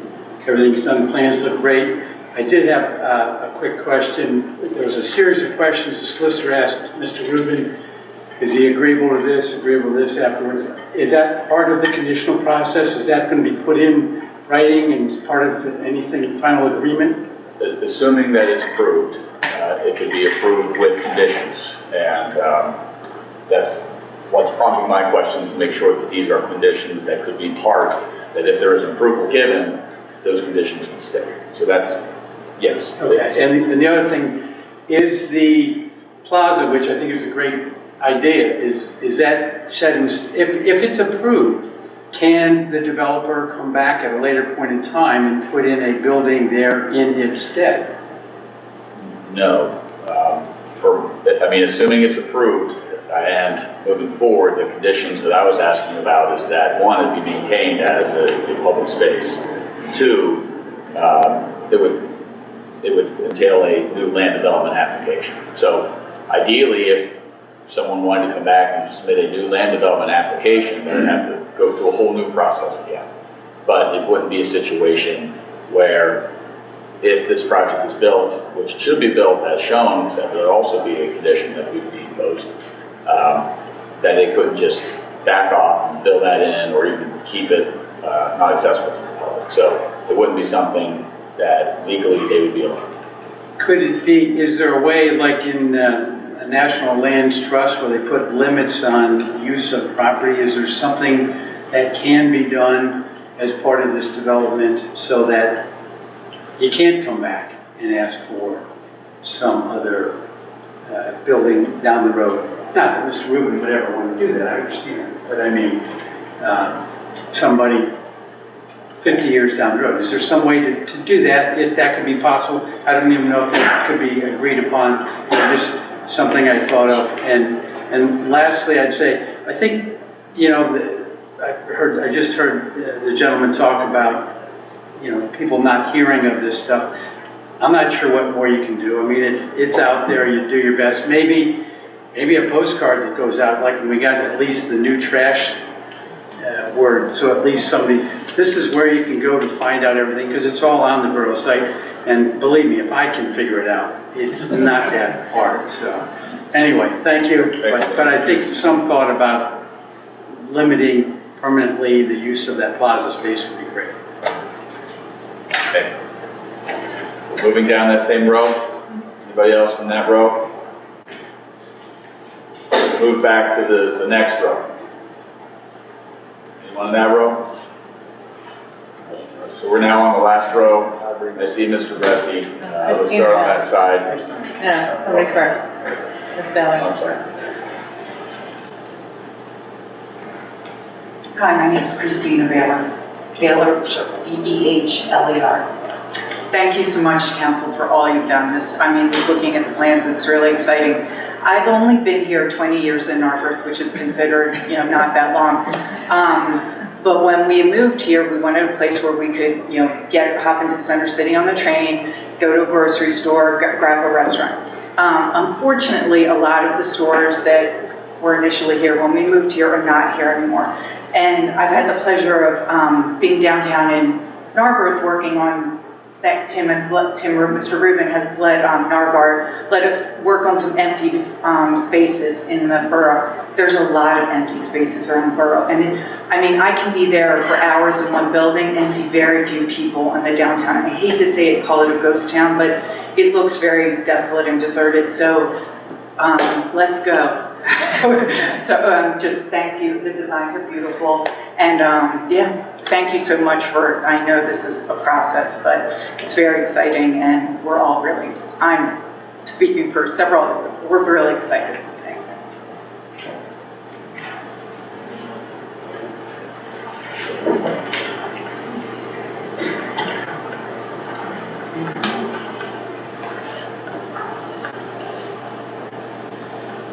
Hi, I'm Ed Ridgway, 155 Marion Avenue. Can you spell your last name? R-A-D-G-W-A-Y. No E. I just wanted to say that, I've been to a lot of meetings on this project going back, not just months, but years. Seen lots of iterations of this. And I just wanted to thank, in particular, our planning committee, because I think this is a really good example of how they worked with the applicant and the applicant's architect to really improve the plan. And you can see that this latest version is, I think, the best version yet, and I'm really encouraged. So I want to say thanks to the Planning Commission.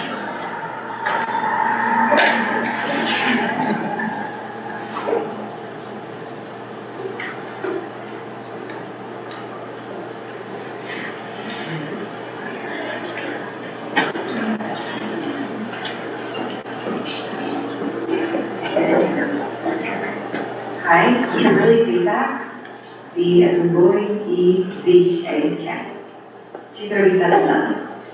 I co-own Mainline Shift, and I'm a tenant of Mr. Rubin's. And I'll just say, we're feeling really optimistic about this project. The more we learn about it and the different iterations, I feel like it's just getting better and better, and it's really striking that balance, between the old and new that we need downtown. Shift is a baby business. We're in our third year now, but we as a business are continuing to grow.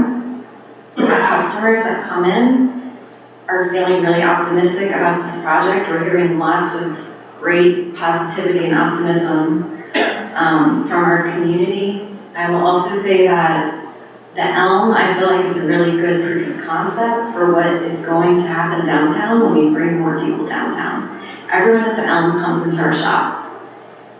They're not driving, they're walking right down, they're grabbing their wine at the liquor store, they're going to the Greeks, they're coming to Shift, they're going to get coffee. So I just think that any project, and Also just thanking Mr. Rubin for investing in our town, but any project that's going to bring more people downtown in 2024 is going to be a great thing for our community. Just echoing the comments earlier, it is a ghost town right now. There is a lot of empty storefronts. But those of us in the business community that are sticking it out, I think we're all feeling really positive. So thank you so much.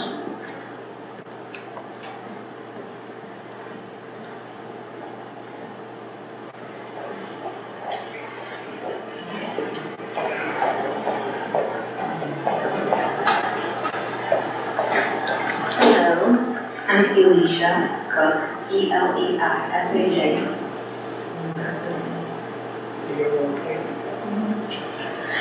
I am co-owner of Shift as well.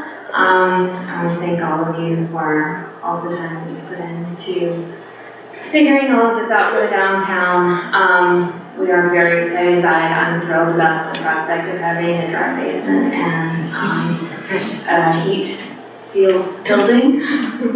And also to Mr. Rubin, who has truly, I feel like as a tenant, we've learned that he's been a really fantastic champion for small business owners, and it's been a real pleasure working with him. And I do hope that we can get this plan approved or something like it very soon so that we can see a thriving downtown.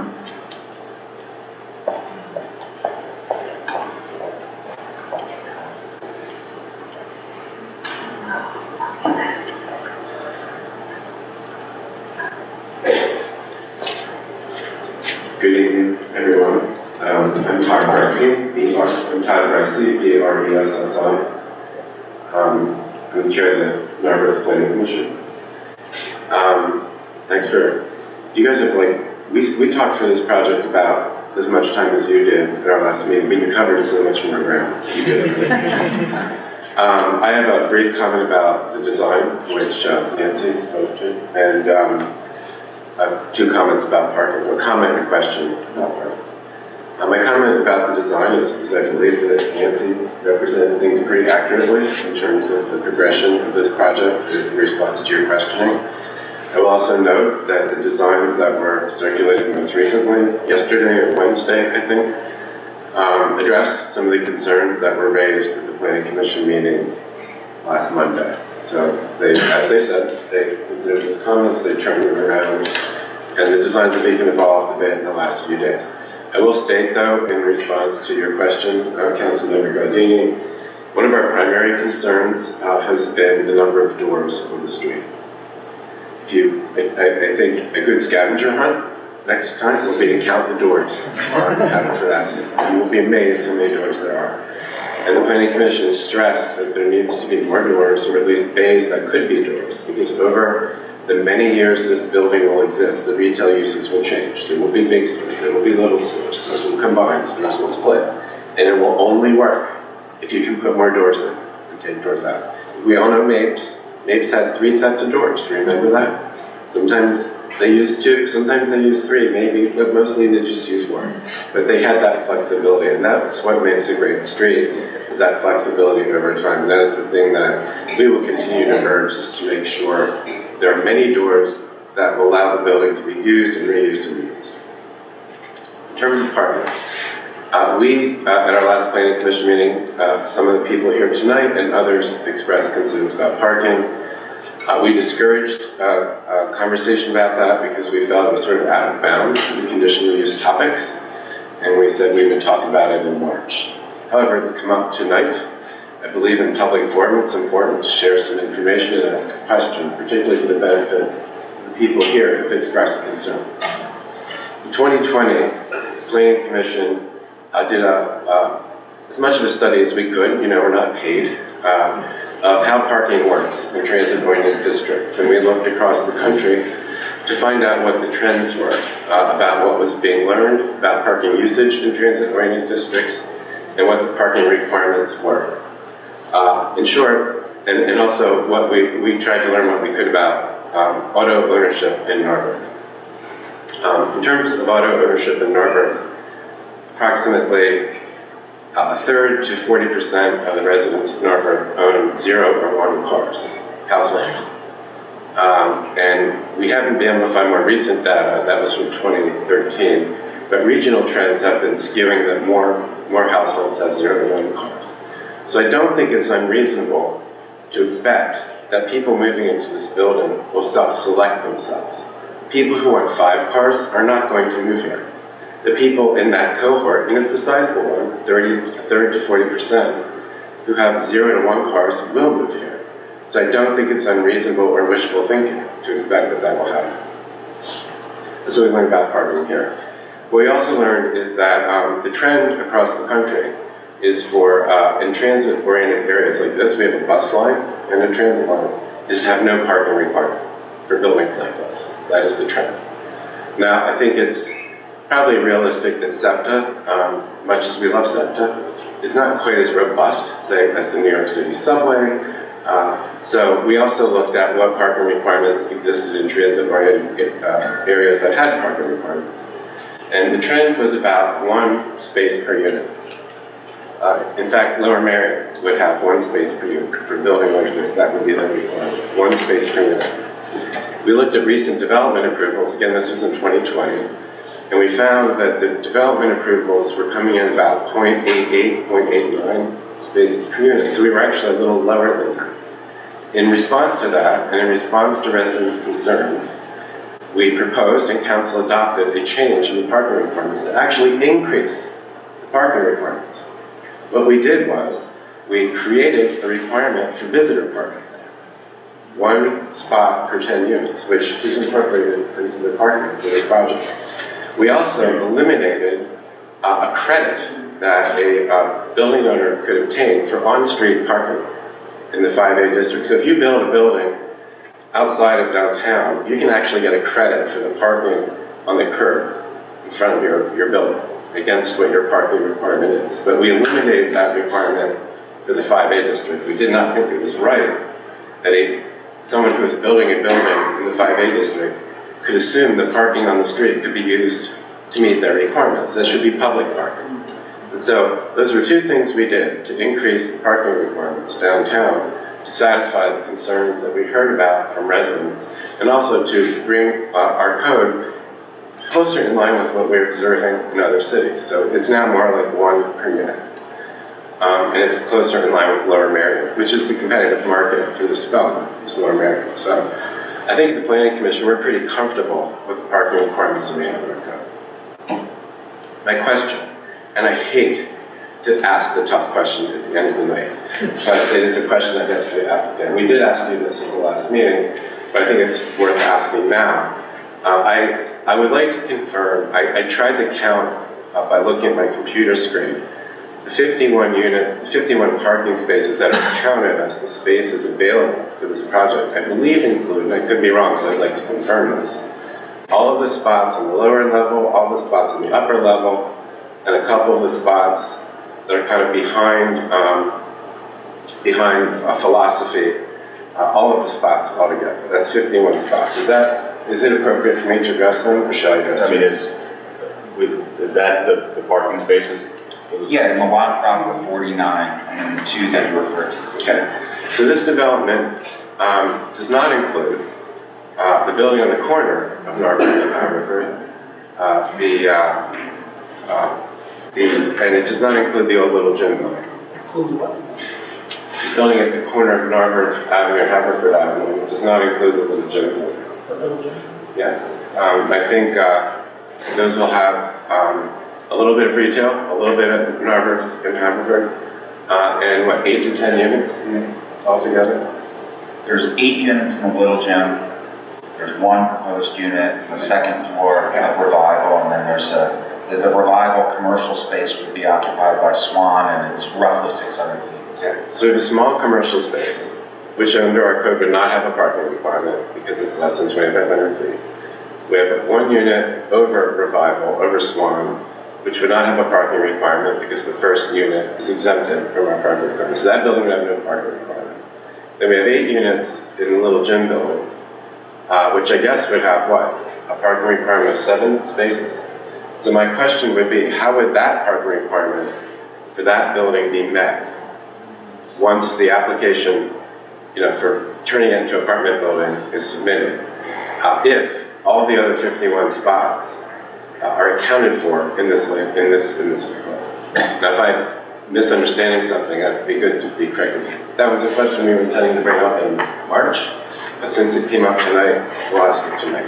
And I'd ask maybe to come to the microphone if we have answers to that right now.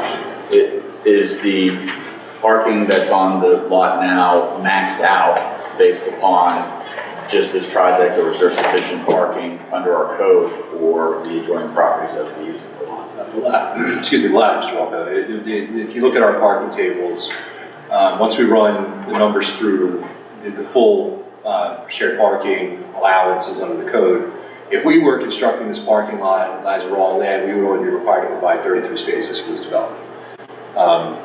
Now we have the 51 that are available.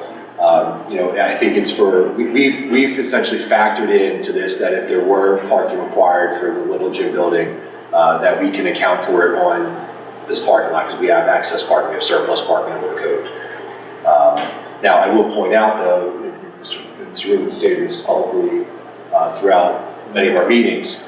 I think it's also important to look at the intensity of a residential parking use versus commercial parking uses. So a residential parking use has a much less intense parking requirement, which is this little gym building will be, than if it were converted to commercial on the ground floor, which would have a much more intense parking use. So we're actually decommissioning not only the little gym space, but also the losing easy fill repair. We're decommissioning a heavy parking requirement from the zoning perspective on the lot. So the answer to the question is, not to get too technical with it, but we have a surplus of parking that could account for the little gym building from the zoning perspective.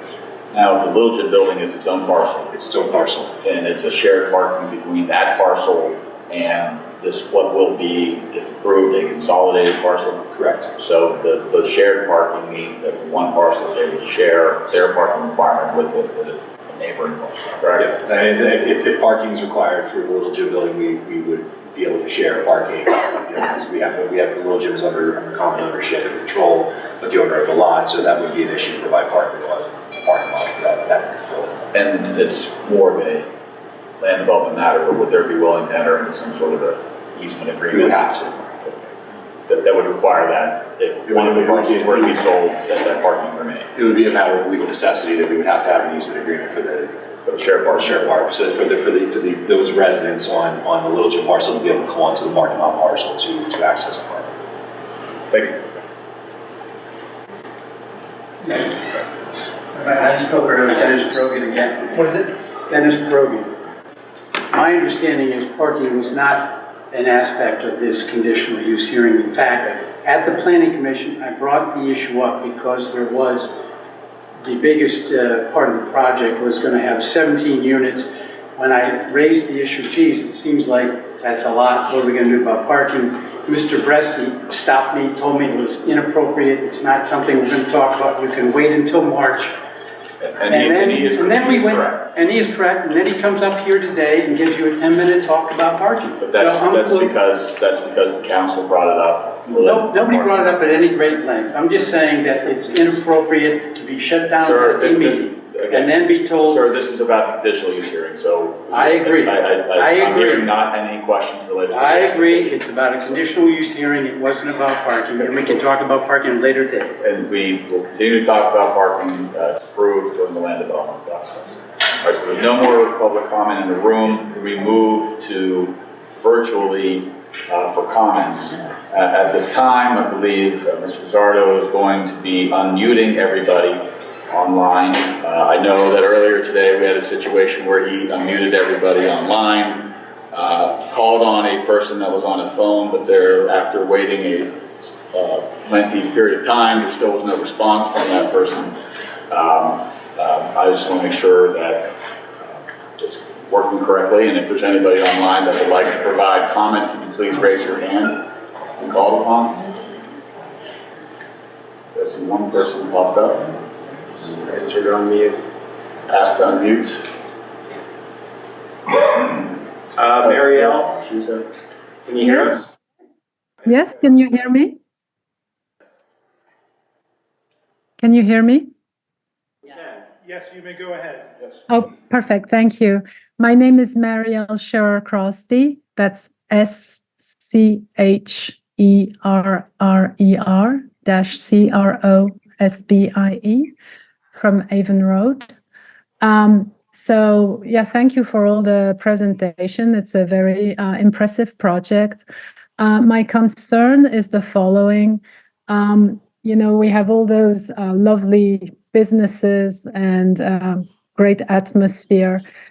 Is there a provision, that's a question actually for the council, is there a provision that caps some of the rents for affordable housing or affordable retail to prevent small businesses to get unaffordable rents at some point, not maybe in the near future, but at some point? That would be my question, and same for tenants. I believe I can answer that. It is something that Borough Council had asked me to look into in the borough in general, and it is not something that is legally permissible to do to interfere with a private landowner's contractual rights related to leases or rents. We also do not have any provisions in the code essentially related to affordable housing bonuses, although we do have the provisions in the code related to the smaller apartments that I imagine would be more affordable. Is that correct, Mr. Rubin, that the smaller apartments would be more affordable than the larger? Yes. In order to facilitate more affordable places to live. So I believe the council's worked within the confines of the law and the codes in order to do what they could do to reach that result. And that's for the residential units. For the commercial units, again, it is not something that a municipality can do to impose that will upon a private transaction. I will add that we have heard from some of the current small shop owners on Haverford Avenue, and we've heard Mr. Rubin explain some of his plans for moving some of those shop owners into the new space. So the council has not taken a role in this, but those negotiations are happening, and it does look like some of those small shops will continue to be active in the new buildings. Thank you for the comment. Is there anybody else online that wishes to provide public comment? Raise your hand on the hand tool.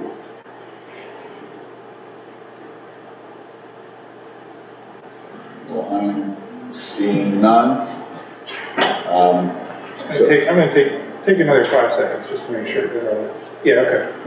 Okay, again, giving enough sufficient time for reactions and seeing none.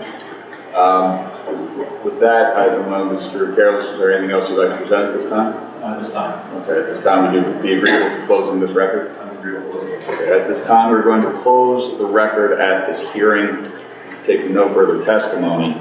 As we are sitting as a quasi-judicial body under the Pennsylvania Sunshine Act, you are allowed to deliberate on the hearing. At this time, does council wish to deliberate to discuss the hearing and the testimony that was presented today with furtherance of, at some point in time, if not today, at some other time, needing to reach a decision on the application? I would like to proceed in executive session. Strong objections. Okay. And after those deliberations, there's a potential that you would be coming back to take an action on this. There is potential, yes. Okay. So would you like to do that at this time, or would you like to proceed with the rest of the agenda? I don't think we have much of an agenda. Yeah, why don't we just finish off the rest of the agenda? Okay, it'll take only a few minutes. Okay, so at this time, we're going to adjourn the hearing and back to the public meeting, and that executive session will be happening at the end of the agenda, and there might be an action if people wanted to wait around for a decision potentially.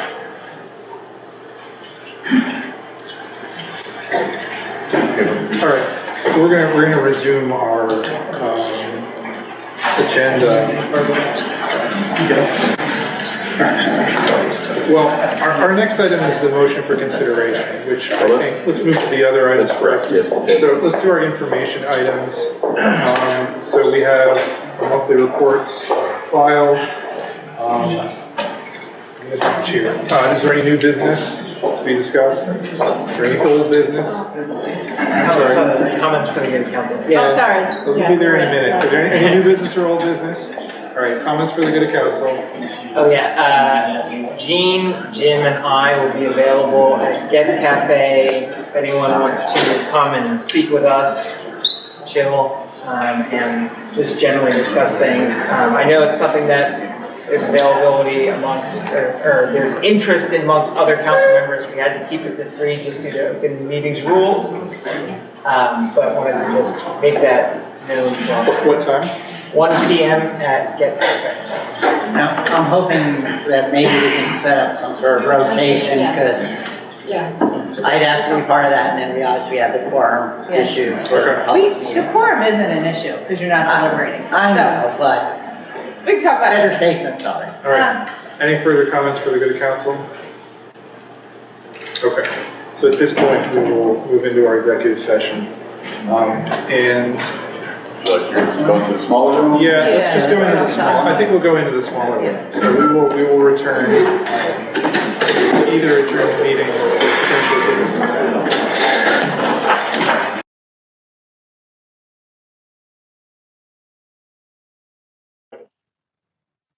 All right, the business meeting has reconvened. We're going to reconvene back into the public hearing on the conditional use application for 230 Hafford Avenue. We've met and discussed in executive session as a quasi-judicial body, and at this time I would propose that if council was going to vote to approve this application be approved pursuant to the following conditions, subject to the property we've discussed and subject to the references to the applicant being any assigns of the applicant or heirs of the applicant. And that be the following conditions. 1, that the applicant comply with all testimony and exhibits presented at the conditional use hearing held tonight unless otherwise agreed to by council. 2, that the applicant must obtain land development plan approval from the borough for the project that was described in this hearing and agreed upon conditions herein are contingent on the approval of the land development plan and construction of the project. 3, must comply with all federal, Commonwealth, and Narberth Borough laws, ordinances, and regulations, and obtain all necessary approvals and permits required by Narberth Borough and any outside agencies related to the project. 4, that at the time of land development plan approval consideration by the borough, the applicant shall provide architectural renderings of the public-facing facades of all buildings within the project, including associated facade fixtures, which shall also be submitted to the borough zoning officer for review. Facade renderings shall show and/or note the specific materials, design, character, and appearance of the facade. Applicant agrees that the facade will be substantially constructed and installed as shown on those renderings unless a material change is approved by Borough Council. For the avoidance of doubt, specific architectural and design features to be included that can't be changed without prior council's approval are the exterior wall materials and colors with the materials noted, masonry features including but not limited to the cornices, coping, lintels, and sills, metal work features including but not limited to the exterior metal railings, window details including glazing, frames, and mullions, the lighting fixtures which would be installed according to the lighting plans that ultimately be approved by the borough, and the band signs and awning structural components fixed to the exterior of the building that would result in a change to the dimensional or structural features of the building, but not including the color of the awnings, the wall signs, the window signs, or the text/design elements of the sign itself. Further, if there are additional changes that are made as a result of planning commission reviews and then if later approved by council, it will be those renderings that will be followed. 5, the preliminary final plan shall include a landscaping plan that will note the trees/plant varieties to be installed If approved and prior to recording the record plan, the applicant shall consult with the Marlborough Shade Tree Commission and may make amendments to the landscaping plan based upon the recommendations of the Shade Tree Commission. Such amendments, if so made, may be administratively approved by the borough prior to plan recording. 6, in order to better monitor the construction of the facade and to ensure that the above required building features are the type depicted in the facade renderings and that such building features will be installed, the applicant shall require its contractor or subcontractors to notify the borough manager and borough zoning officer 1 week prior to placing a purchase order for any of those above listed building features that I previously listed. 7, the applicant shall implement all of the green building practices presented at the hearing. Upon completion of the project and prior to the release of the additional financial security that I'll describe in a moment, the applicant shall provide the borough with a certification from McGran Associates, the witnesses from today's testimony or hearing, certifying that the new building of the project were constructed in satisfaction of the standards set forth under section 500-804A4J1 of the Borough Code, which requires compliance with the 2021 International Energy Conservation Code, or the 2021 EICC. 8, if the applicant obtains plan approval and at the appropriate time before or during the construction of the project, as determined by the applicant and its consultants, applicant shall meet and consult with the Narberth Environmental Advisory Council, or the EAC, related to any additional voluntary green building construction practices, to consider any additional practices recommended by the EAC in the construction of the project. If the applicant obtains plan approval and proceeds with construction of the project in order to incorporate any additional voluntary green building construction practices into the demolition and development of the property, the construction documents for the development, as applicable to buildings subject to this application, shall provide for the additional voluntary green building construction practices if implemented, and shall provide for the enforcement of any such additional practices. Number 9, an additional 5% of the financial security posted for the improvements for the project, that being in addition to the 10% held for contingencies as permitted under the Pennsylvania Municipalities Planning Code, shall be permitted to be retained by the borough as security to ensure that the building features are constructed as set forth in the architectural renderings approved by the borough and new buildings for the project have been constructed in satisfaction of the standards set forth in section 500-804A4J1, which again requires compliance with the 2021 IECC as then certified by McGran Associates. Number 10, the applicant shall enter into a covenant or separate covenants drafted to the satisfaction of the borough solicitor that will restrict or otherwise covenant the property as follows, and unless otherwise agreed to by Narberth Borough Council. A, that the applicant or the applicant's signs will maintain all trees and landscaping dependent on the property as part of the project and is shown on the record plan. B, that the applicant shall prohibit utility hookups, installations, and/or storage of natural gas, propane, oil, and other fossil fuels for all new and substantially improved portions of the building, excepting natural gas lines may be installed on a limited basis when needed for commercial activities within a building, but not including general HVAC purposes, and accepting backup/emergency generators using fossil fuels, which shall be permitted for the sole purpose of maintaining a power supply during a temporary interruption of the power grid to which the building is connected may be subject to such power outages.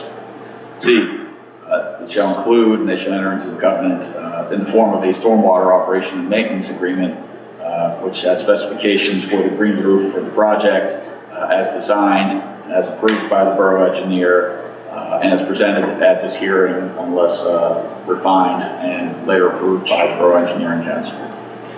D, covenant shall require that all uses on the property to acquire electricity from a third-party provider of 100% renewable energy. Further, if Narberth Borough has enrolled or does enroll in a community choice aggregation program, the property, including all residential and non-residential units on the property, shall participate and remain enrolled in the community choice aggregation program chosen by Narberth Borough. 11, electric vehicle charging stations shall be required for at least 25% of the required parking spaces for the property, or or double the amount of electric vehicle charging stations required on the borough's, under the borough subdivision or land development chapter, whichever is greater. That would be subject to further review of the calculations of those electric vehicles, how that's calculated, and also would provide an opportunity, if approved by Borough Council, to hold some of those spaces in reserve for future uses. Number 12. Subject to the applicant and the borough entering into a license agreement, which such agreement the borough shall have a right to enter into, the borough or the boroughs and the borough's waste hauler may continue to access the property for solid waste removal from the 2 existing dumpsters on the property.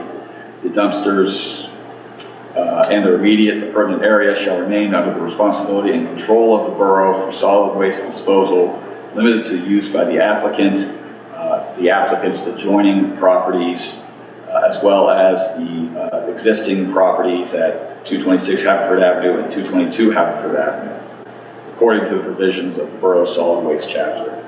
The borough shall agree to indemnify the applicant for claims, damages pertaining to the use of the dumpsters, but not including the use of the dumpsters by the applicant. The borough shall be responsible to enforce the provisions of the borough's solid waste chapter to ensure proper use of the dumpsters by the adjacent properties just named, and that those properties having the right to utilize the dumpster according to this condition. The applicant shall pay the same solid waste disposal fees as established by the borough that are paid by the other properties so named, again, the 226 Haverford, 222 Haverford, who are permitted to utilize the dumpsters. 13, the applicant's construction documents or construction contracts with the applicant's chosen contractor shall provide for a reasonable length of time to complete the project.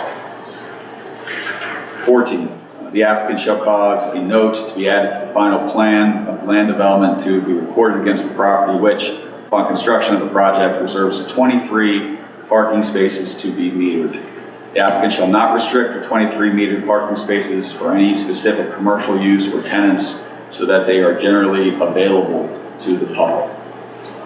That 23 parking spaces will be implemented and reduced from the current amount of meters on the space at a time after the expiration of the borough's contract with its current parking meter enforcement program, Park Mobile. That being said, the applicant shall be permitted to utilize the parking lot in reasonable amounts for staging as necessary for the construction of the project. After the reduction of the meters to those 23 metered spaces, the borough shall keep control of those metered spaces for at least 3 years. After that three-year period, the applicant shall have the right to maintain private control of those parking meters with the understanding that these spaces remain public. And under such conditions and at that time, the applicant shall agree to keep the hours of the meters the same, being the same amount of time lengths permitted for parking and the time that the meters need to be fed or operational, whether it's daily or on the holiday schedule approved by the borough. The enforcement and maintenance of those meters will be run through and operated through a qualified third party that the landowner, the applicant, will employ to make sure that those meters are enforced.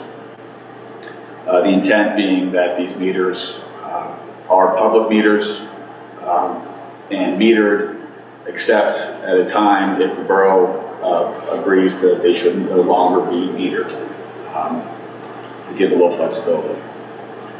Yes.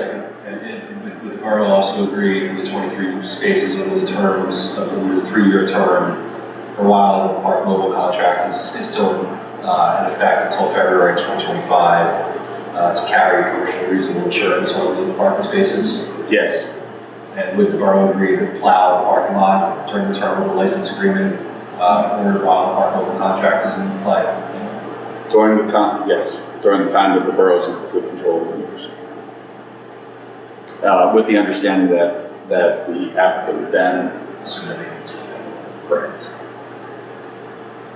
Number 15, in fulfillment of the repurchase obligation elected by the applicant pursuant to the June 29, 2001 repurchase option agreement between the applicant's predecessor and title and the borough, the applicant agrees to pay the borough $700,000 as the agreed upon repurchase price under the repurchase option agreement. Such payment shall occur at the time the parking lot is conveyed to the applicant by the borough, which may occur prior to June 30th, 2024, unless amended otherwise by the applicant at the borough. It may also occur at a later time if mutually agreeable to the parties as well. The applicant agrees to keep the parking lot as depicted in any approved land development plans subject to the applications herein, and unless subsequently approved otherwise by the borough. Number 16, the applicant agrees to voluntarily contribute an additional $25,000 for improvements to the Station Circle area with surrounding area approaching Hatfield Avenue, such area being deemed on-site improvements of the property due to the necessary egress through Station Circle. That being said, if the borough does not approve the applicant's waiver from section 45035, and or if the applicant elects to provide a fee in lieu of the recreation land dedication, $25,000 contribution shall be credited toward the recreation land dedication fee in lieu. So those are the conditions that we propose at this time, that if council would like to grant the application pursuant to those conditions. There's still applicants still discussing conditions, so let's give them a moment. Are there any other? I just have one request, that you and I, Mr. Walco, could just define terms where we would mutually agree so that our reader in 5 years, right, looking at this understands what. Yes, I forgot to add that. For the related to the meters. Well, just, you know, like I'll give you an example. So number 4, for example, I'd like to just qualify these 6 specific. Yes, these are just the broad. We can continue to refine this as long as the intent.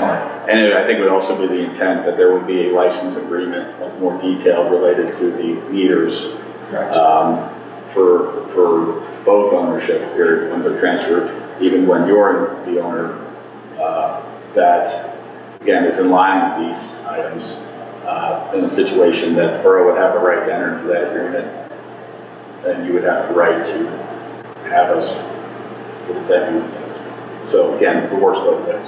We agree that a mutually agreeable license agreement would be required to determine the license. Once it's private ownership, there's no need for the license. But these conditions would apply at that period of time. During that period of time, yes. So that, so again, I think what the comment is that we will continue to detail these to the satisfaction of the borough solicitor, but the principle and the substance of those conditions will remain as I just read. Okay. So you had declared that we were in a public hearing. So we need to close that and take up a... Right. At this time, we'll adjourn the public hearing, but we'll adjourn back to the public meeting where this application is in a position to be voted upon by this board. So now, I think the motion would be in order to consider the conditional use application with the conditions that the solicitor had just read. So. Okay, is there a second? Second. Right. Discussion at this point? Just read the standard to us. Just for the public's benefit, you know, down the line. The standard of conditional use. I mean, it's a pretty narrow, we have a pretty narrow path based on what we read at the beginning of this meeting on what the legal standard is for approval or not approval. So. Yes, the standards, I'll find the exact one, is... Sorry to be lawyers, but can't take it up. That the applicant of conditional use initially bears the burden of proving that the proposed use meets the definition of conditional use permitted in the relevant zoning district, which they have, by stating the provisions that are applicable, and that the application meets specific standards and criteria set forth in the zoning ordinance. Once the applicant meets the requirements of the zoning ordinance, the governing body must grant the application unless objectors present sufficient evidence that the proposed uses has a detrimental effect on the public health, safety, and welfare. Otherwise stated, when an applicant for a conditional use makes a prima facie case with respect to the provisions of the ordinance, the application must be granted unless those opposing the application present sufficient evidence that the use would present a substantial threat to the community. The applicant is not required to present particular details of the design of the development that would be shown at a land development plan at the conditional use approval stage, except as to a standard or criteria for the proposed conditional use expressly identified in the zoning ordinance. So I'm right, we had no objectors. So at this point, right? there was no objectors. So as long as they meet the prima facie case, we have to vote Correct. to approve subject. Correct. And that is the standard, as Mr. Carroll stated in his presentation. The fact that this use is approved by conditional use has the presumption that it is a permitted use, and it's really just a use that council would like to look at more closely by assuming that these standards are met. And at this point in time, the witnesses have presented evidence that has been uncontradicted and not challenged and found credible expert testimony, I might add, related to standards that are necessary for the conditional use under our code. Someone who wanted to appeal the decision had to ask for party status, correct? Correct. Okay. Let us vote on the conditional use application. All those in favor? Okay, it is unanimous. Thank you, everybody. Appreciate your time. Thank you. I'll now take a motion to adjourn. So moved. Second? Second. All those in favor of adjourning? Yes.